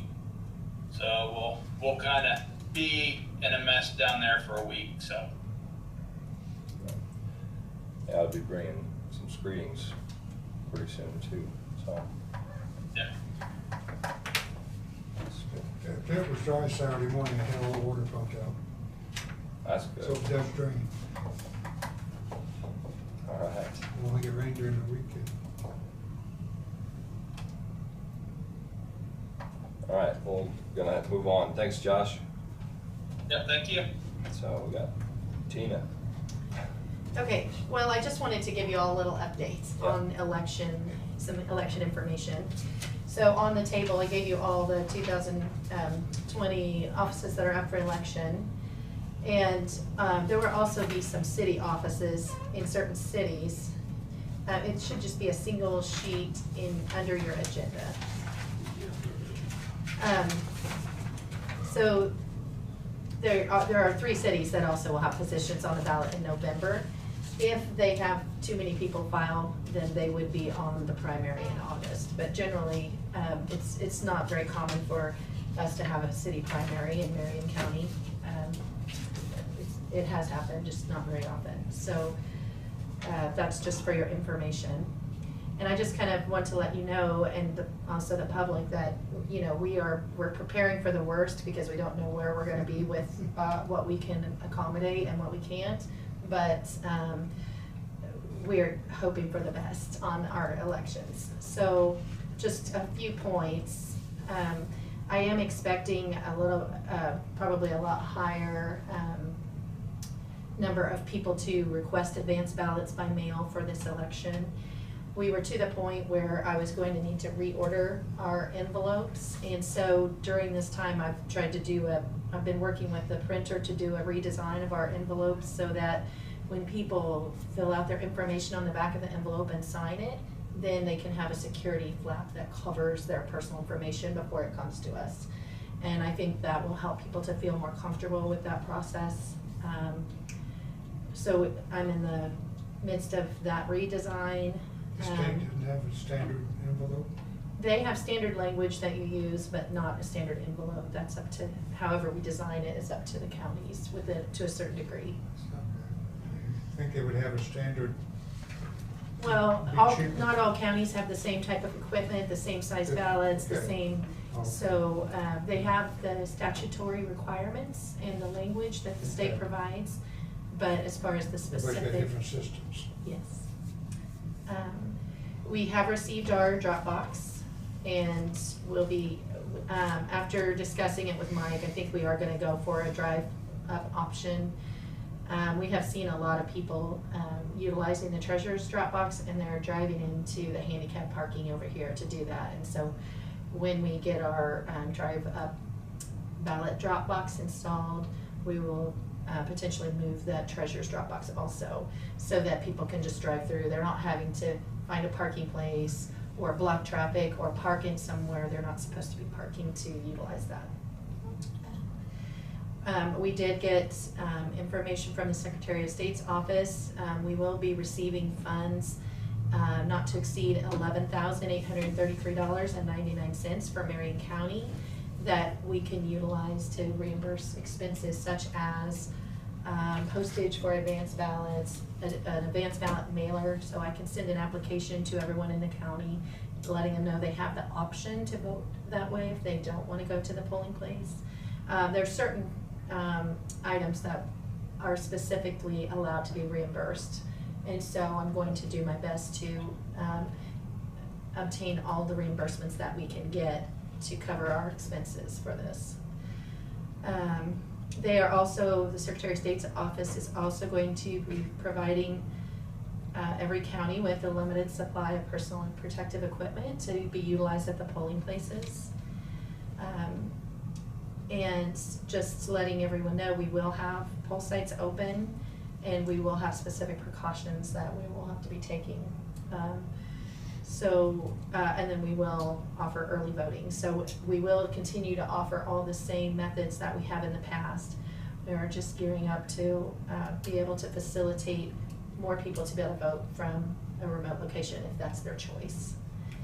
Filing deadline for all of the offices for the county, township, cities is June 1st at noon, also state offices. And that is also the last day that someone who is registered with a party can change their party at noon on June 1st. So if a registered Democrat wants to change to a Republican Party or to unaffiliate, those, if you're already registered with a party, those have to be done by noon on June 1st. Unaffiliated voters can stay unaffiliated until they get their ballot on election day or leading up to election day. And if you're unaffiliated, you do have to affiliate with one of the two parties to be able to vote that party's ballot in this election. So unaffiliated voters can do that all the way up to election day, but those that are already a member of a party cannot unaffiliate or change parties after June 1st. Okay, so that's kind of important because if somebody,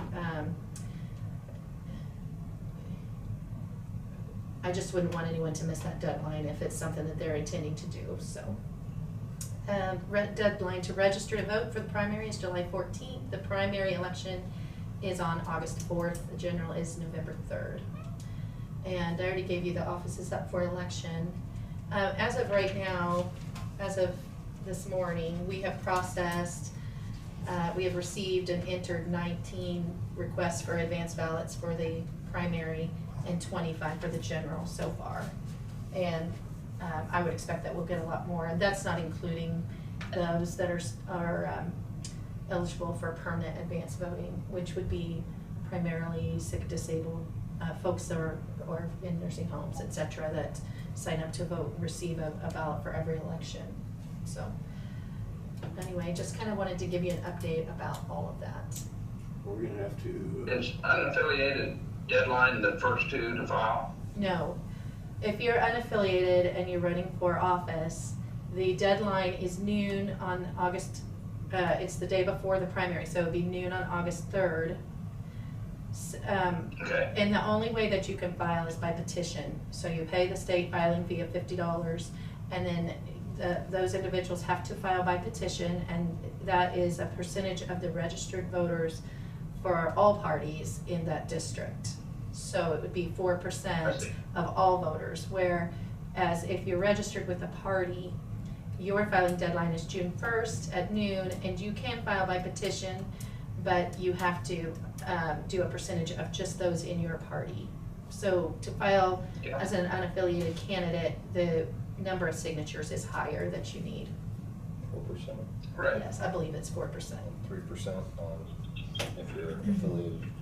So that's one thing to keep in mind. If someone is if someone is considering running as an unaffiliated candidate, you will want to definitely check your voter registration record to be sure that you actually are unaffiliated prior to the June 1st deadline. Otherwise, you wait and you don't file, and then you could get into trouble with that. I mean, that generally hasn't happened in the past year, but it is something that could happen. Most people in Marion County are affiliated with the party. No, A lot of people prefer to be unaffiliated now.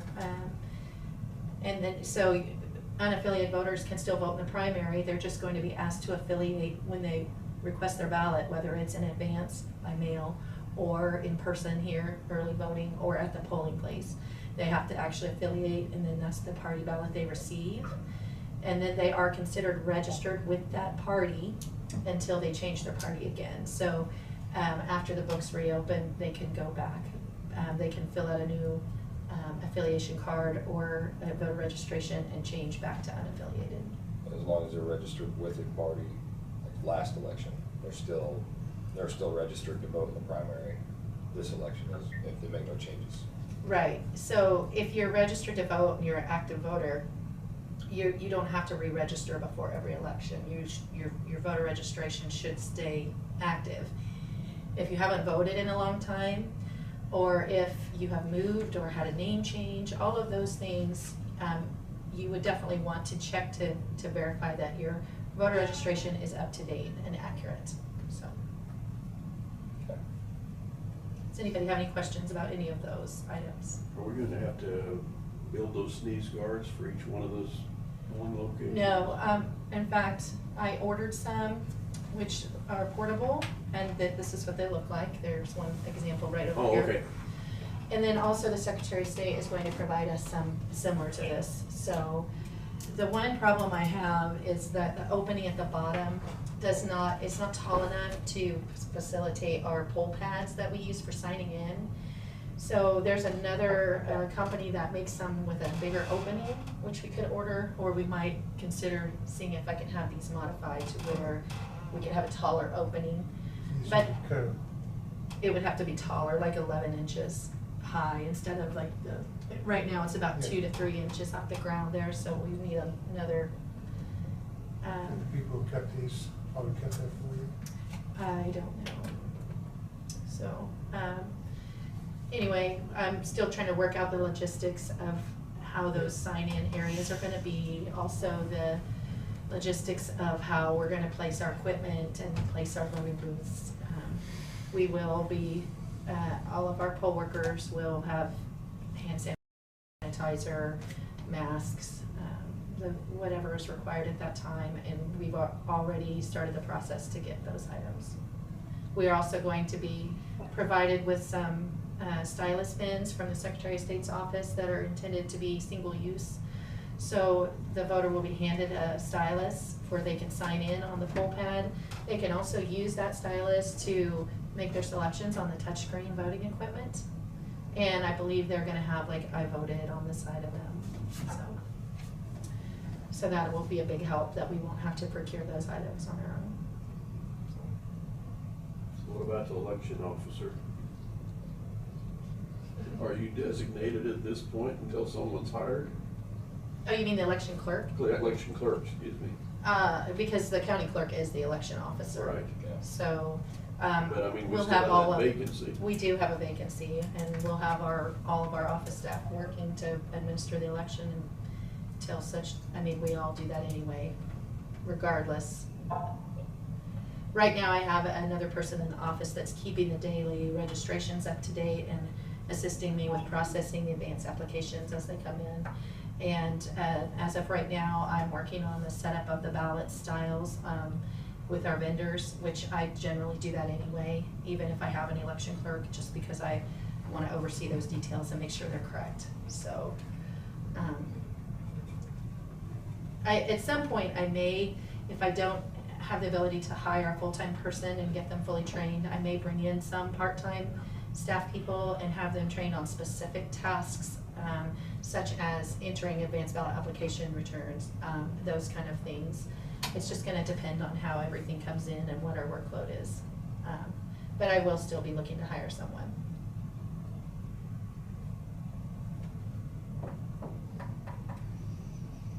Okay. Thank you. Sounds like fun. It is fun. Actually, the election administration part of my job is part of it that I really enjoy. So. Randy's mic came on. I didn't see it. I didn't know. Oh, okay. Okay. All right. Well, I just making sure he didn't have anything to fill in. Well, I just want to make sure the board was aware of the funds that we're going to be able to receive and that they are going to be, help us to prepare for conducting our elections in this situation. Are you keeping the same number of polling places that you had last time? That's my plan, yes. How you gonna be able to find enough help? That is a good question. We have some people that generally do work that have said no this time. They have already. And so we're going Because to. of the virus? For various reasons. Sometimes they don't give a reason. Yeah. But we'll do our best to get that covered. If we do have to make a change, we will notify the public in plenty of time. So.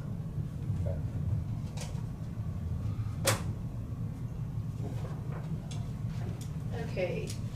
So, we'll move on to the CDBG. Yes, so I'm not sure how many of you are aware of the Community Development Block Grant that has been made available through the Department of Commerce. And it would allow, there are two separate legs of this grant that the county can apply for. And one of them is for meal programs to distribute food during this time, and then the other is some grants that could help businesses in the county. And so there are economic development grants, they're called like micro grants for businesses. And the issue with this grant is it is a first come, first served basis. And so if the county wishes to participate in applying for the grant, the first step that we would need to do is to pass a resolution, which is in your packet, which basically states that we are eligible to apply. Then we would have to hold a public hearing, and that has to be published. I would need to get that into the newspaper today to be published this week. And then the earliest we could hold a public hearing would be on the 26th of May, which you already have a meeting on that day. So we could put it as part of the regular meeting. But I put some information, I think, in your packets, just basic information about what the grant is and how it works. There are a lot of communities and potentially counties that are going to try to apply for it, and the amount of funding is limited, so. On the businesses, are they tied to the LMI? Yes, so on the businesses, they have to be able to show that they are keeping jobs for, there's certain numbers of employees, but 51% of their employees have to be at or below low to moderate income level. Is there any? For their it's their family income. Yeah. So is there any indication as far as what that LMI is? I mean, is it a $10 an hour job and three dependents? Is it Around $30,000. I didn't put that in here, but there are published numbers on the Department of Commerce website that outlines what those LMI numbers are for each community and for the county. And Marion County qualifies. Actually, on our own, with just that overall, it gives, I'm sorry, I didn't have that. Oh, that's all right. I wasn't planning to get to that level of detail, but. Yeah, we just need to get the resolution passed so that we can start. If the county wishes to move forward with being able to apply for that. I do know that the City of Marion, City of Hillsborough, and the City of Peabody are all applying for their businesses. And the businesses actually have to apply through a city or a county. They cannot apply directly through the Department of Commerce. So. So is the clerk's office the administrator of it then, or the treasurer's office, or who? Well, as far as being able to apply for it, we have some different options.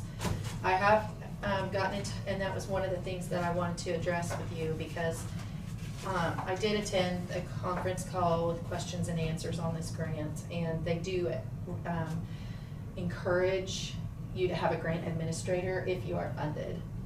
And there is a specific process that you have to go through to get that grant administrator chosen. And I have our letter ready to go to request those proposals.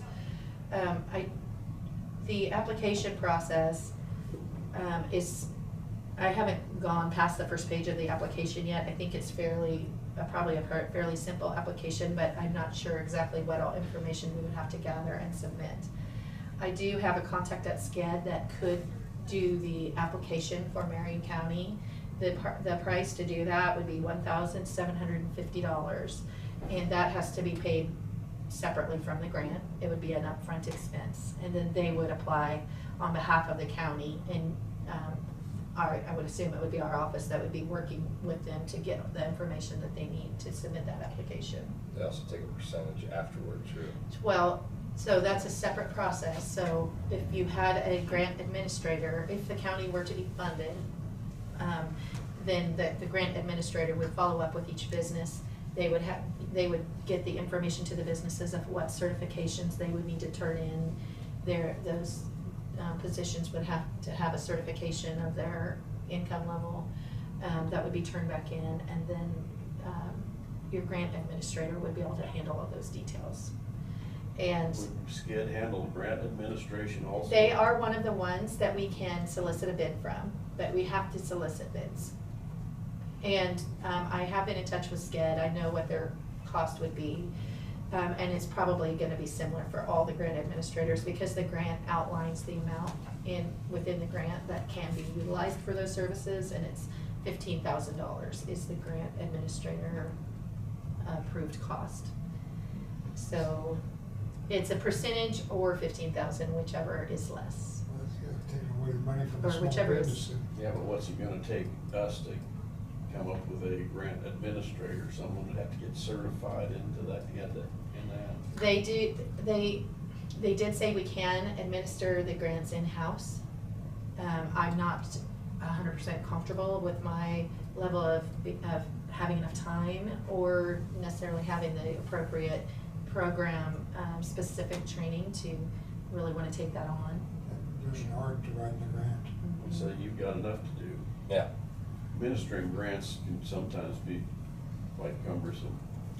But like I said, I have the paperwork ready to go. If the county, so really I need a few decisions made by you all today. Whether, number one, whether you want to participate and apply for the grant.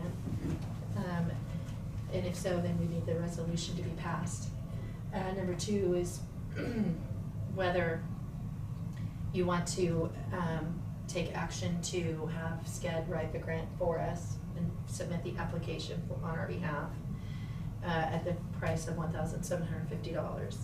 And then the third would be whether we want to go out and send out requests for proposals for a grant administrator, which would be utilized if the county receives funding. And so that, if we decided to do that, if the county's funded, I can get those requests for proposals out yet today to all of the approved administrators on the list from Commerce that they provide. They have a list that you can utilize. Is what's the resolution number? It would be 2020 14. 14. So Tina, the grant administrator then would be able to write other grants for the county? No. Just for that? No, the grant administrator would be somebody that if the county receives this particular grant, It's just gonna they administer would it. make sure that all the requirements of paperwork are taken care of with all the businesses that are applying for it. They would be the ones handling all of that and making sure that the funds are going through to the businesses. Okay, so it's just for this? Yes. It'd be nice to have an administrator. I know it. I was thinking, Yeah, well, it's because we like- missed out on a If we had an ton. administrator, we could of stuff. probably do it in-house. Yeah, Randy Cole would be exactly. the administrator. And I think there's people out there that would do that for us. if we Um, saw I'm it. saying I don't just know the county details on administrator. how they're If handling we had a their. county administrator, we could have it done. I understand that. Well, I don't know the answer. I would assume that their city administrators would be working with their economic development folks to be able to reach out to their businesses. I have a sample application that we can provide to our businesses to see who's interested. I have had one call already from a business out in the county requesting these funds. I've also been in touch with all the school districts. I do know that the city of Marion is applying for the meal program on behalf of the county food bank that's located in Marion. I have been in contact with the Peabody Food Bank, and they are not at a point right now that they wish to apply for any funds. I have been in touch with all the school districts to see if they need any assistance with emergency funding for continuing food distribution programs. And at this point, I think that the only one maybe still considering it might be USD 398. The others have all said that they're not able to move forward at this time. And I kind of think that they all kind of want to get on board behind supporting the county food bank through the grant process. So I don't know that we will be applying necessarily for any of the food program money. The senior centers in Marion County, the Meals on Wheels and all of the senior programs that we have that serve meals, they're all under the North Central Flint Hills Area Agency on Aging, and so therefore they do not qualify for this funding individually. So we are not able to apply on their behalf. But the business loans, or they're not loans, they're grants. That could help. Absolutely. I think if there's money, if there's potential to help the business, we ought to move forward with this. For me, I'll go ahead and make a motion to approve the resolution number 2020-14 that applies to the CDBG program that allows us to get the ball rolling. Second by Ken. Any other discussion? All those in favor? Aye. Aye. 5-0 on the resolution. Okay. Next part. I'll make a motion then to go ahead and utilize SCED to apply for those grant funds on behalf of the county. And we're not committed, go ahead, I'll let you finish here. No. Isn't that part of it? Then we have to talk about administration. Yes. I'll second that. Do you want that together or separate? No, separate. Okay, got a motion by Kent to approve SCED, and second by Dave. And I was gonna say, any other discussion, I just wanna be clear that this is just the application fee, right? Yes. We're not obligated to the higher dollars or anything. Correct, Just- and only if the county is funded would we be obligated. If we, like, If we got this- the block grant, yeah, then we would have to have somebody administer it. yes. So this motion here is just for SCED to apply on behalf of the county at a cost of $1,750. Okay. And that's a fixed cost. We're gonna Yes, spend that it money. is, Well, and I we don't, get it. right, that doesn't mean we're necessarily going to be awarded the grant. Right. That's one of SCED's main Yeah. ways of keeping the doors open. Well, no, I agree with that. Revenue. And know how to write a grant. Yeah. Okay, so there's a motion and a second. Any other discussion? All those in favor? Aye. Aye. Aye. 5-0. Okay, here's that resolution for signature. Okay. Randy, you want your stamp? Yes, please.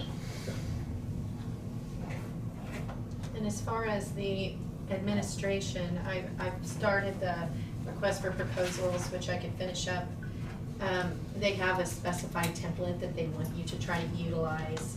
For this process, I have tweaked it a little bit, included everything that they asked, but also had a little bit more information on it. And going out to get these proposals doesn't necessarily mean that we have to utilize a grant administrator, even if we are funded. I do have language on here that says Marion County reserves the right to refuse any or all proposals. So being able to get those things out today would be helpful so that they have time to turn that around, especially if we have a hearing on the 26th. That's as quickly as we can turn it. So I will make a motion to solicit for bids on grant application. For grant CD administrator. Grant administrator for CDBG funds. Second. Got a second by Diane. Any other discussion? All those in favor? Aye. Aye. Aye. 5-0. Okay. I would be interested to see what Hillsborough and Marion are doing. Right. Maybe they got somebody on staff that we can pay them instead. Might be a conflict of interest, but Yeah, then I again, don't think it they can also do it for us. may not be, because they know the boundaries that they're able to serve, Yeah. and then this funds could go to the further boundaries. Once you spend $15,000 in Kansas City, you know. Yeah, it would be it'd be a touchy area, because you might get, well, you're just serving the outer greater area of your area, not the whole county, so. And we can, does the commission want to apply for the full 300,000 or? Go for the gusto. Yes. Okay.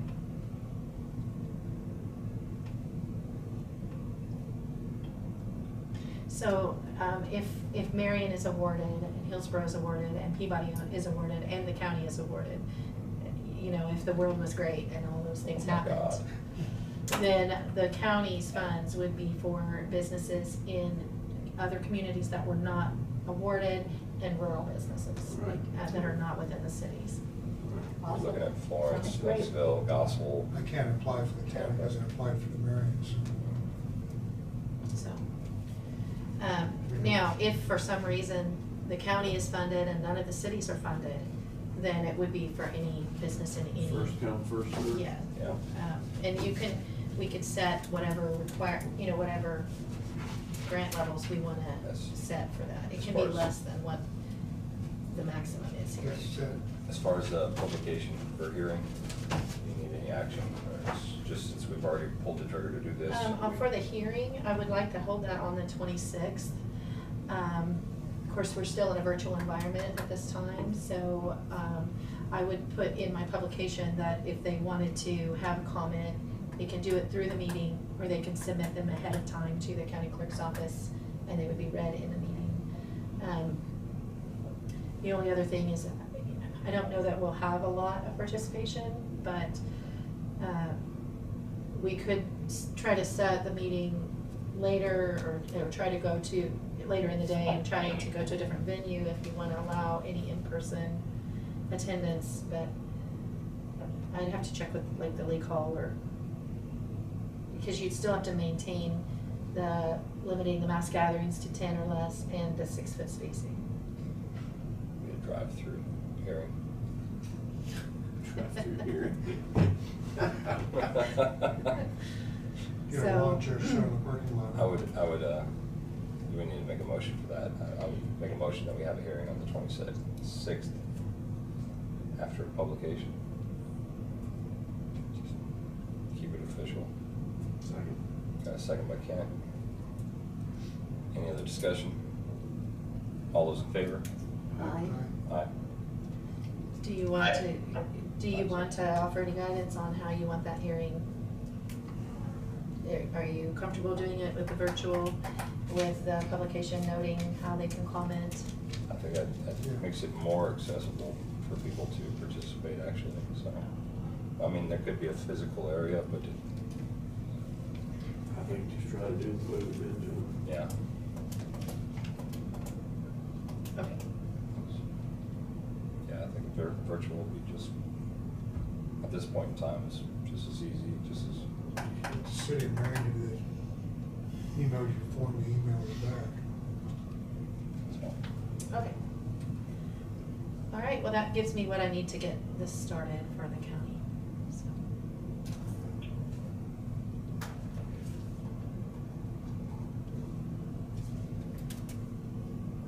That was all I have, I think. As far as my section. So, commission discussion on the county office's reopening plan. Don't know. I've heard one person ask me when the courthouse is gonna open. I've only had 2 or 3. Everybody else is realized that they can have appointments and has been comfortable with that. Others have said how nice it is to do stuff online, so. But I know Randy's had a few people both ways. Yeah. And I don't know, Go through tax season, so. yeah. And we kinda had planned to stay in the state that we're in until we got to phase 2. We never made it to phase 2, we're at 1.5. So I don't know that, as long as nobody's being hurt or no businesses are being hurt by the courthouse being in its current state, I'm okay with leaving it the way it is, and let's take care of the other fires that come up. What about the title companies? Are they still? making They're appointments? accessing by appointment now. So they've been taken care of. So, if anybody has any problem with that, I'd go ahead and make a motion to extend it until we got to phase 2 with the governor. Do you know when that proposal was about to begin? Was there a date for phase 2? It's, June 1. it's only tentative to be 2 weeks, but phase 2 was supposed to be today. So it got moved. Yeah, so we're all, So we'll discuss it again then on June 2nd? I think we need to discuss it each week. Because, you know, we may start hearing from more people saying, are you open, are you not open, you know? Yeah, I personally like to just open up, I mean, and let everybody take their cautions, you know, personal responsibility myself. I know we're not hurting anybody, but we're not providing the service either that the people need. It's a very inconvenient thing, although people are bearing with it. I understand that. But again, I just keep going back, we don't have any active cases. I mean, so I don't understand what we're running away from. If we had active cases, I'd be right with it. But I'm thinking it's time to move on and allow the individual employees with all their protective equipment and provide them with every safety precaution. But I just, at least open it up partial or something, start moving forward a little bit, it would be my thought. And I have had phone calls, just like others saying, you know, when are we ever gonna go back, I don't know. But I think the potential reopening that Tina's got put together there for tomorrow is spot on. Okay, so you made a motion. Did nobody seconded? Nobody seconded it. Do you, are you ready to close that motion, or do you want me to go through this potential plan, or? I'd like you to. Yeah, I guess that motion will die for lack of a second.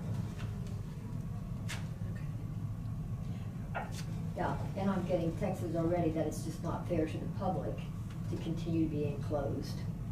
Okay, so. But anyway, go ahead. The potential plan that I had in your packet would be that we would be opening the handicap accessible entrance. We would have a check-in station on each side of the hallway, and I would have one person at each of those tables, which would be doing health screenings for those entering, and then offering masks and hand sanitizer. So if masks would be encouraged, if they have a mask, that's great. If they don't, we will offer them one to be able to enter. I have the sneeze guards like this that I would use downstairs at those tables. We will have hand sanitizer at the entrance.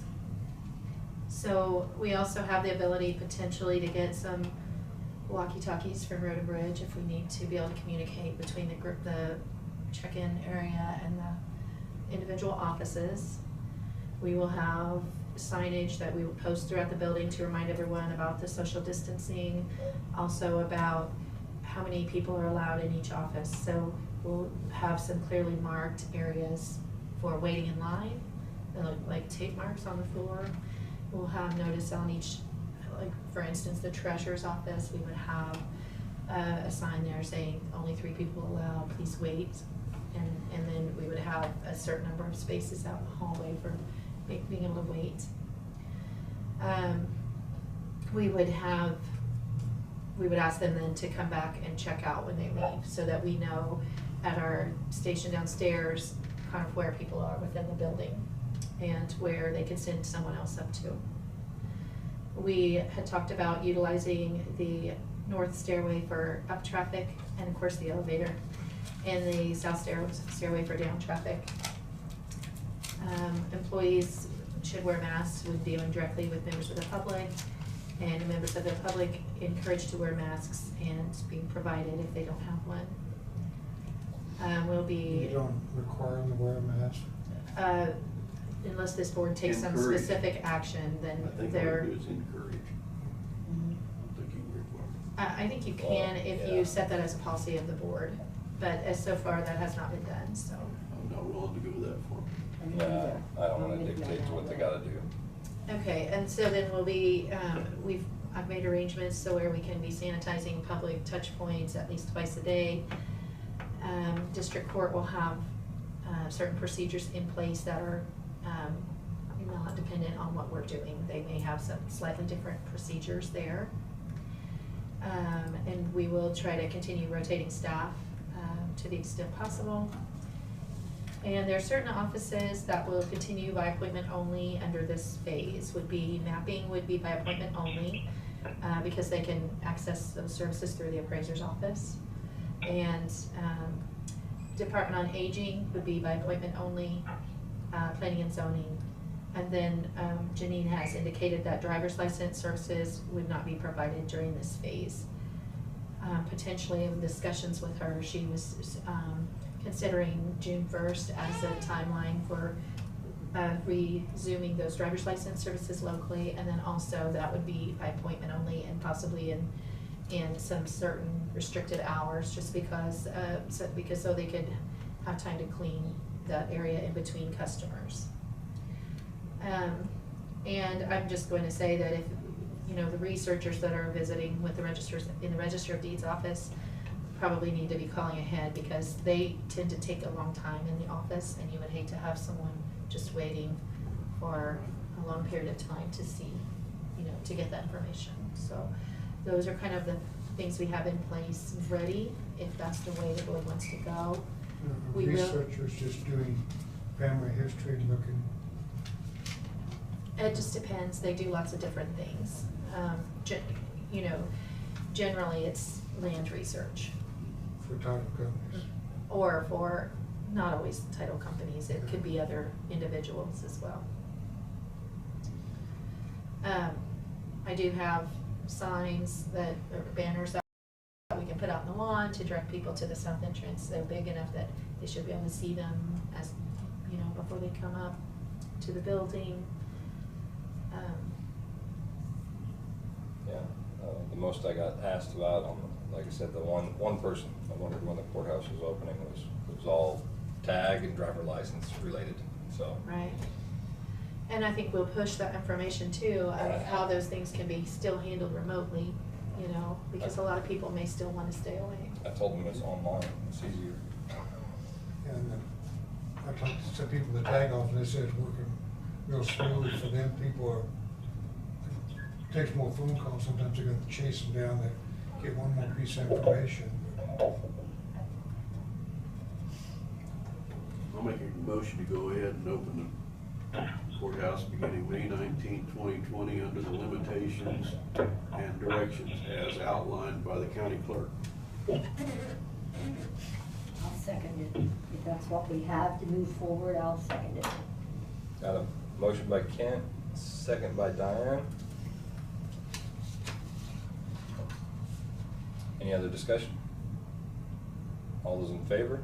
Aye. Aye. All those opposed? Aye. Oh. I'm in favor. Oh, I'm sorry. What? Randy, you in favor? No, he said. Yes, no. aye. Oh, okay. Okay, so. Oh, he's in favor. So that was a 5-0. 5-0. Correct me if I'm wrong. Yeah. Time delay.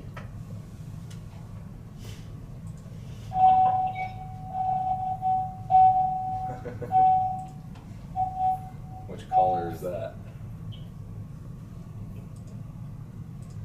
All right. This time, I guess we need to have an executive session. We need to move that we recess into executive session in order to discuss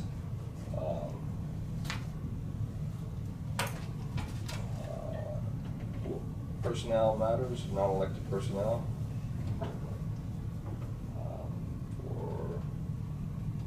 to say 15 minutes with the board. And then that would be for the topic of?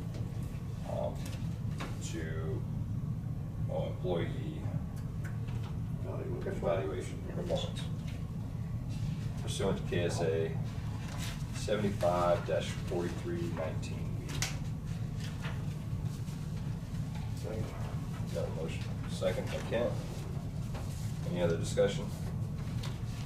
All those in favor? Aye. Aye. Aye. Okay, so open session would begin back at, I called 15 minutes, so that'd be 11:15. okay. Thank So- you. So you want to come back at 11:55 to Yeah. open session? Okay. Yeah. Just for the jumping in and out virtually. Okay, so 11:55 is when the public meeting will be reopened. Thank you.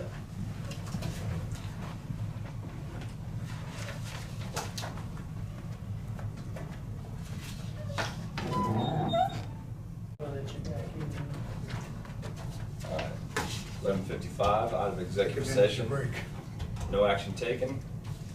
I move that we recess into executive session in order to discuss item number 1, personal matters, non-elected personnel, employee performance with the board for 15 more minutes. So it'll be 12:10. Is this the same topic? Same topic. Okay. So 12:10, resume back in open session pursuant to KSA 75-4319B. There. A second by Randy. Any other discussion? All those in favor? Aye. Aye. Aye.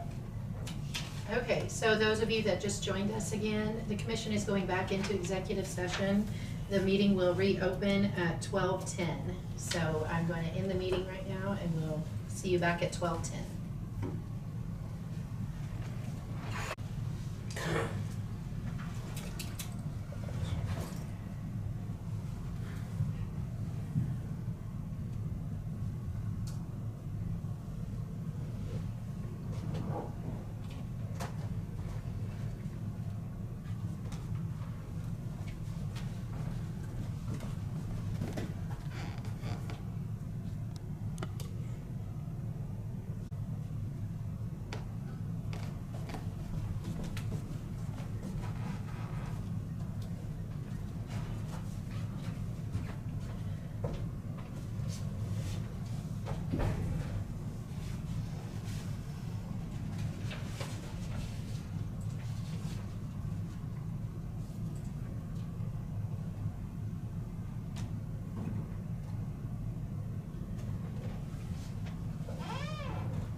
Yeah, recording.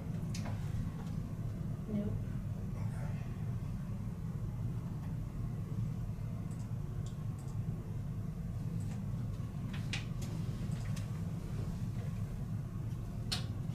Sometimes my recording goes away.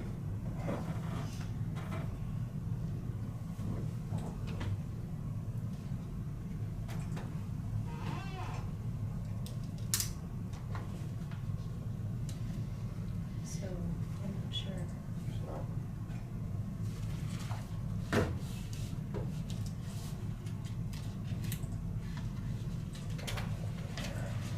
Sorry, it doesn't wanna give me that. You got the other one recording? Yes, I do. Okay.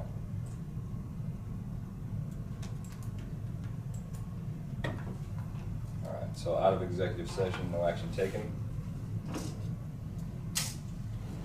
With that, we're gonna move on to public comments if there is any. Okay, so I'm going to unmute and Then you can call for any public comments. The state. This is coronavirus, put it that way. Won't do Okay. that. Whoever makes a public comment, please state, Yes, ma'am. please state your We name can first. get your suspended, and we have everything.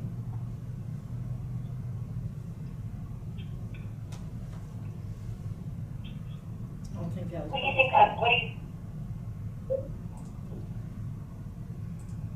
Okay.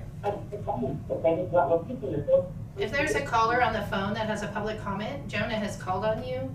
Please state your name and what your comment is. Janice Davis. Janice, okay, Janice, you've got 3 minutes. Yes. I just wanted to know what's going on with liquor license, are taking in everything they've asked for. She wants to know the results.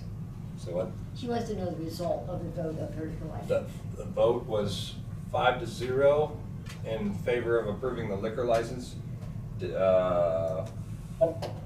Contingent upon the TTB. Well, I took in a copy of my TTV deal and give it to her just a little bit ago. So we have a copy of the application. We're just waiting on a call back from the state verifying that it has been submitted and that they are It's not a state approved. deal. It's a Washington DC deal. And Cherry knows that when she talked to him, and she wanted to give me the number. Right, Cherry has called into the agency and is waiting for a call back, just verifying that that is approved. So your license is approved, That is we my just, proof of the paperwork. Yeah, your license is approved, and the only reason why it wouldn't be is if we would be contacted by the state that this step wasn't achieved. So unless we get But this is not a state deal, it's Well, a federal deal. either- And it's. Either way, Janice, Either way, Janice, your license is approved unless we hear from somebody that says it's not. It is approved. But I can't have it until somebody from Washington DC calls and tells you that I turned it in, a TTV deal. When they told me, when I talked to them, that my only proof was that paperwork. They write a copy of it and you give it to anybody in the community that would ask for it. Okay. And I did that. Okay. We will. And I said, I know Sherry talked the same way that I did. I will stay on top of it. Okay, thank you very much. Y'all have a good day. Yep. Thank you. Bye. Is there anybody else?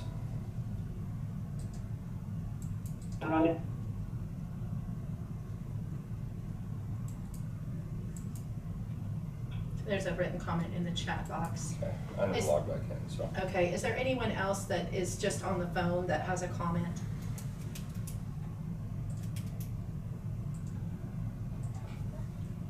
Then I'm gonna go ahead and mute. Okay. And the question in the chat box is, when is the work session for Road and Bridge planned, and will the public be allowed to come to that meeting, as not everyone has the ability to view it on the computer? The work session is on the 26th. I thought you said it was on the 20th. I believe it's on, oh, it's 29th. Payday. I don't remember. It's Let me on the look. 29th, and due to the governor's 1.5, we won't be able to have a mass gathering enough, or be able to social distance in this room. So we'll have to maintain the virtual accessibility.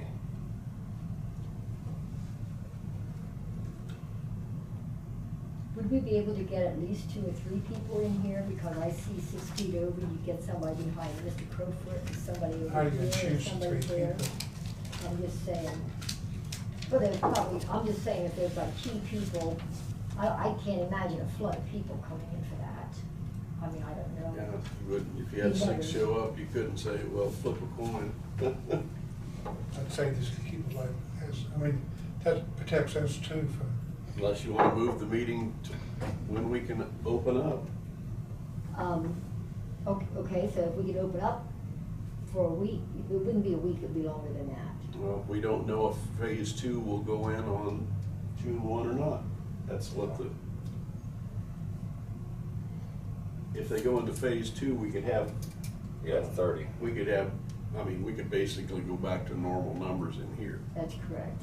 Well, you Okay, still, that's what everybody's misconception is it's still So 30, 6 you're still 6 Social feet apart. distancing though. Yeah. So you in still this wouldn't room, you get, won't be able to go Yeah. above. you could only get about. Even if you 10 got to the in here. phase out, Yeah, you'd they could- still not be able to do it. The 90 people, we still can. Yeah, so you'd be better off just using the virtual format. If that's the case. It'd be nice if we could go someplace else then, where people could come and if you expect that many. You're still limited to 10. Okay. I mean, if that's that, then that's what it is. So, I mean, don't we have some other places, like maybe the Lake Hall or the city building or someplace we utilized in the past? I'm just trying to accommodate the people that have been waiting for a long time for this. Well, we have Okay. been accommodating with the. Some online. things to consider. A work session isn't necessarily a public forum, I number understand one. that. So if somebody does have a comment that they want to be addressed during that, they could submit that in writing ahead of time. But the commission does not have to allow all the public input in a work session. That's a Right. work session for the commission and the department. So that's just something to keep in mind. I understand all that. But the other thing is, if we do have something like this, and we do it out at the Lake Hall, for instance, to be able to allow people in and spacing, we won't have access to our equipment for the virtual meeting so To that other accommodate people more. could access it remotely. So it's a trade-off, and I think that you may lose some people that are watching the meeting now or being on the meeting now that wouldn't be able to do that if you went over there. We might potentially be able to ask the city, but they, like for the auditorium, it's the same thing. We would lose the virtual capability potentially, and they would charge us to use the space.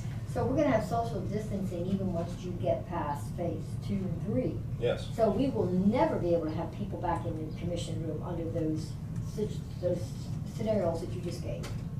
Am I close to right? When you get to the whatever Through phase, the 3rd phase. Phase out. Phase What they call out, it. yeah. Is that when they don't have any more cases in New York? Because we're here in rural America. I mean, it's just so unfair to the public. Well, it's going forward. It's gonna be really hard to have a town. I think you're talking about a town hall meeting. Well, I know on Road and Bridge, there were several people who are very, committed to working with the county.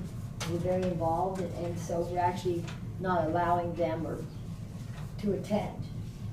And I just think it's unfair that some people can and some people can't.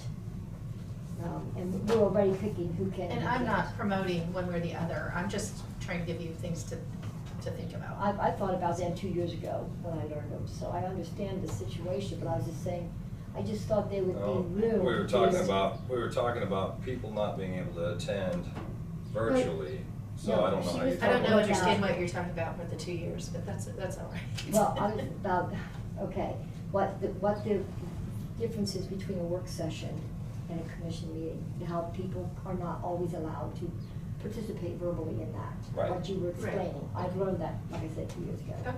So I was just saying, like, we have room where we could have some people come in if we, had some areas there. But if we can't do it, we can't do it. So then would Okay. you have your Road and Bridge staff attend virtually for that work session? I mean, you would think that on a work session, that if you are gonna allow more people in the room, it might be the Road and Bridge department. Yeah. When I'm just works- fighting for the people, that's all, because I know they're very frustrated with not being able to really participate in just certain things that are important to them. So, I'm standing up for the people. So you have different options. You could continue virtually, you can look for an alternate venue, or you could change the date of the work session. I think virtually allows most people to, We don't want to change the date, we need to do this. yeah. I think that virtually allows the majority of people to participate. It's not the most beneficial format that they like, I get that. But at least we've had 19 people in here today. I don't know if I've seen one time where 19 people sitting out here. And now the business world has gone. There's more to people virtual than ever. meetings. I mean, I understand that, We Mr. do one or Crowfoot. two a day I now. understand that.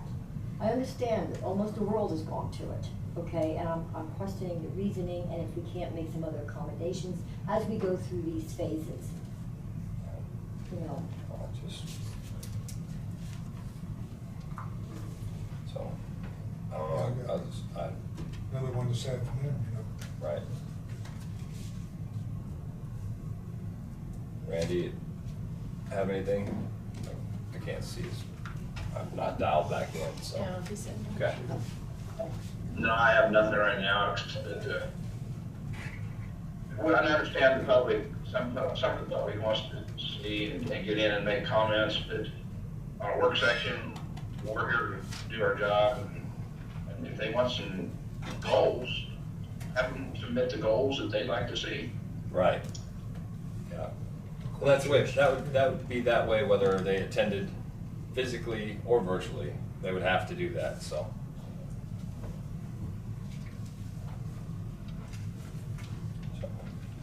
Yeah, like I said, since we've been going online, I've seen more participation in the room, the virtual room, than I have seen most days here, so.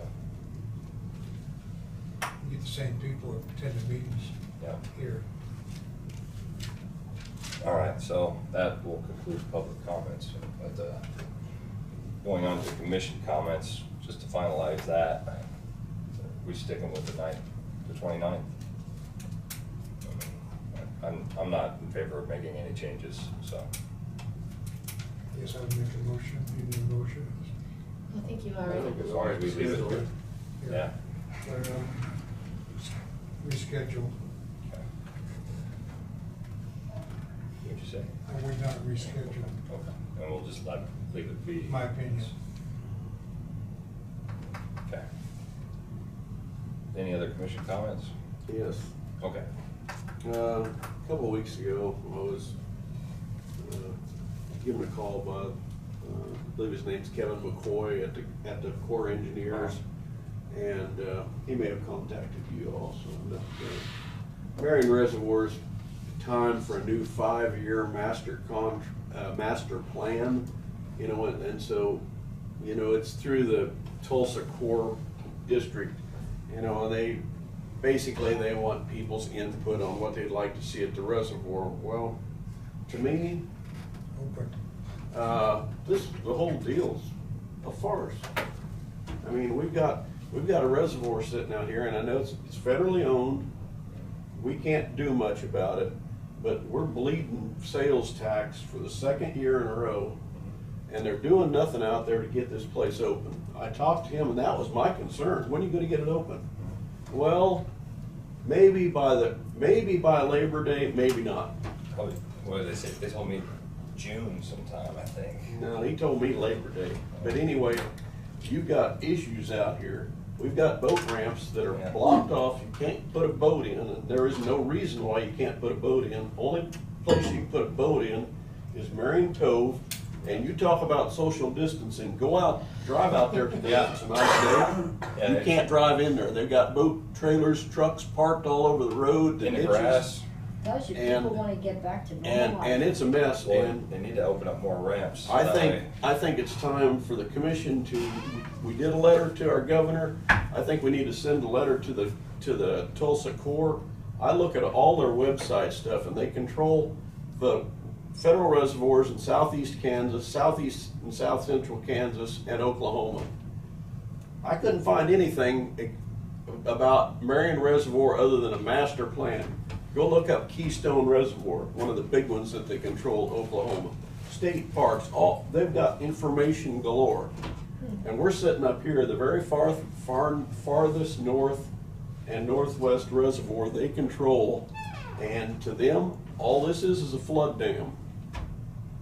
But we are bleeding sales tax from all of these campers that come up here that haven't been here going on the second year, and you talk to them and they're probably not coming back. Because, we've gotten used to going to El Dorado, we've gotten used to going to Cheney, we've gotten used to going to Canopolis. And this is, we basically lost all our sales tax.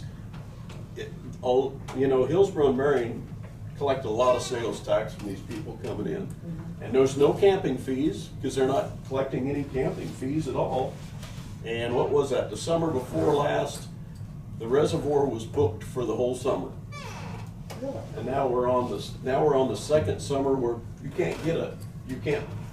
You can't take a camper anywhere unless you go do primitive camping up at Durham Cove or something like that. And so I think it's time that the commission draft a letter to the Tulsa Corps and say that, we would like to have this lake opened back up, at least give us a phase in. You can maybe open a boat ramp so we don't have a cluster pandemic start out here at Marion Cove.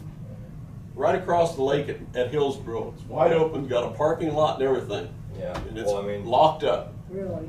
Each Cottonwood has a boat ramp. Hillsborough Cove has a boat ramp. There's 2 boat ramps at Cottonwood Point, and blocked off. That would help mitigate, disperse some of those people, so at least because they can all get to the same place once they get on the water. But it's a joke. People want to come here and fish, and it looks to me like some of them are waiting an hour to get on the lake and an hour to get off, and they're parking in the county's road ditch everywhere else. You need to get them a letter out pronto. So forceful. What's the reason you have them locked, I tell you? What? Why do they have the gates locked? It's because of the damage from last year's flood. Okay. And so they say we've got to replace all of the electric hookups, all the boxes, all the everything. And supposedly there's somebody out there working on it, but I don't know for a fact. Because Corps usually, they'll hire one company to take care of a service at like all the Kansas lakes, like mowing. You bid on Marion, you're also bidding on Elder, so it's probably the same type of deal. This company's got to take care of Marion, but they got to take care of El Dorado.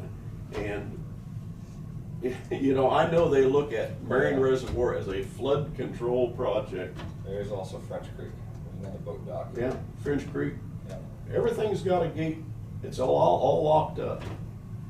And so, I'd like to be able to send some correspondence to Tulsa to try to see if maybe someone that's above Mr. McCoy can come speak to us and tell us where we're at and where we're going, because at least opening up the boat ramps. Like I said, the congestion there is unreal. Hillsborough Cove's got a great big parking lot there. Cottonwood Point's got even a bigger parking lot. Go out to take a picture. Can I remind commissioners, please speak into your microphones, because people can't hear on the Sorry. call when you're not speaking. So anyway, I'm in favor of drafting a letter from the commission to the Tulsa District Corps of Engineers to ask them to update us about when our project is going to be back open, and whether we can get a boat ramp open, another boat ramp or 2 open. Because it's materially harming the revenues of Marion County, probably more than we even know. I tried to find, the Corps keeps no revenue figures on their site. Yeah. Now, the Marion office out here might be able to tell us what they collected in camping fees 2 years ago. Well, they probably collected some last year, but probably only through Memorial Day, because after that it started flooding. But, I don't know how much the grocery stores, the gas stations, the quick shops in Marion have all done a lot of business with reservoir Campers, people. So, I think we need to be proactive and say, hey, why aren't we getting taken care of? Let's get her done. I agree with you, Ken. So we gonna direct the clerk to do it, or? Well, you don't. I would make a motion that, and with our help, if there's some information that you would need that you think would be beneficial, let us help try to see if we can find it. So is the letter, sorry, I was looking at the comments, but you said asking for an update, is that on the progress of being able to open campsites? Yeah, process of reopening the reservoir. Campsites and boat ramps. Boat ramps and then. Well, I understand that you're wanting to ask about getting the boat ramps open, but you said update on the project, I wasn't sure what project. Well, the project is a master plan. There's also a master plan, but it's got nothing to do with getting Marion Reservoir fixed and open from the flooding. It's all about structuring on the Yeah. Structural. So it has nothing to do with the 5-year plan.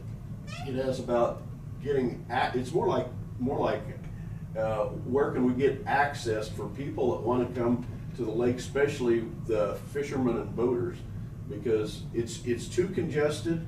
At Marion Cove, we're concerned about clusters. You know, they talk about clusters all the time. That's a cluster. Well, there's too much grouping happening. Well, and in fact, we have also an example of that, Perry Reservoir. They have a cluster that started there from a bunch of people that I guess were camping together. Just in the paper this weekend. Yeah, we need to ask them how they can help us mitigate, and just be very easy to do. Open another boat ramp. Open 2 or 3. Yeah. I mean, we know that there's a lot of work that needs to be done as far as electrical hookups and probably, I suppose they have some. We have water and water hookups. And it'd be nice if we could get a district person, a supervisor or something to come in and talk to us. I mean, I don't know that we've ever had much input from the government folks out here. Need to talk to our senators and representatives. Well, I think if we could get whoever's over Mr. McCoy in Tulsa to give us some kind of report, because I think the guy's okay. I don't think he knows exactly what's going to happen. He's taking care of this location, but it's a structured deal. So anybody, I mean, he only can only pull local things, and gets overruled. My son had to go to Goddard, I think, the other day to take care of something, and he said it was almost a traffic jam of boats heading west that would have been going to Cheney. And some of those Wichita folks, they like it. They like it here better than they do. There's no place for them. It's crowded now. Every point you go to, everything is crowded. I've never seen so many people out there. One other thing is the weather gets nicer, people are gonna wanna get out and do all kinds of stuff that we're gonna be faced with. You know, and we're missing out on the pent up demand that is out there. Yep. Yeah. I don't know. So I'd make a motion to do that, draft a letter, whatever needs to be done. I'll second it. No matter who drafts the letter, I'm sorry if Tina doesn't want to, maybe don't have I think she's time. looking for some more direction. I'm fine, I'm still. Yeah. I'll give you something, if it's not what you want, I guess you'll tell me. Okay. I wish I could come with more specifics. All I was looking at was the core, the Tulsa district has a website, and that's, other than that and Mr. McCoy out here, that is the two contacts. Got a motion and a second. Any other discussion? I just want to tell Tina, I don't mean to put a bunch of extra work on her, but she so graciously did the one to the governor, and I just assumed, which was probably wrong on my part, but that she'd be okay doing it again, so that's why I just went with it. Said she could do it. But if you ever get into a problem, get the paper right I'm article trying on not the boat to dock. force that stuff. I'm not trying to Get a force paper that. right article on the boat ramps. Traffic congestion. Any other discussion? All those in favor? Aye. Aye. Aye. You can always say no. Would also be a nice picture for you to put in the paper of all those people parked on the road out there. I bet that today it's We'd have to go on the full. second or the third page. All right, I'm always on the first any other page. commission comments? No. Good. All right, I'm going to a motion to adjourn the meeting. Second by Kent. Second. All those in favor? All right. Aye. I got told that there's no reason to have discussion on an adjournment. You were told, well, Which makes sense, you think about it. well, yeah, but if somebody else says, hey, wait a minute, I want to discuss something. Yeah, we had the commission comments right before it, so.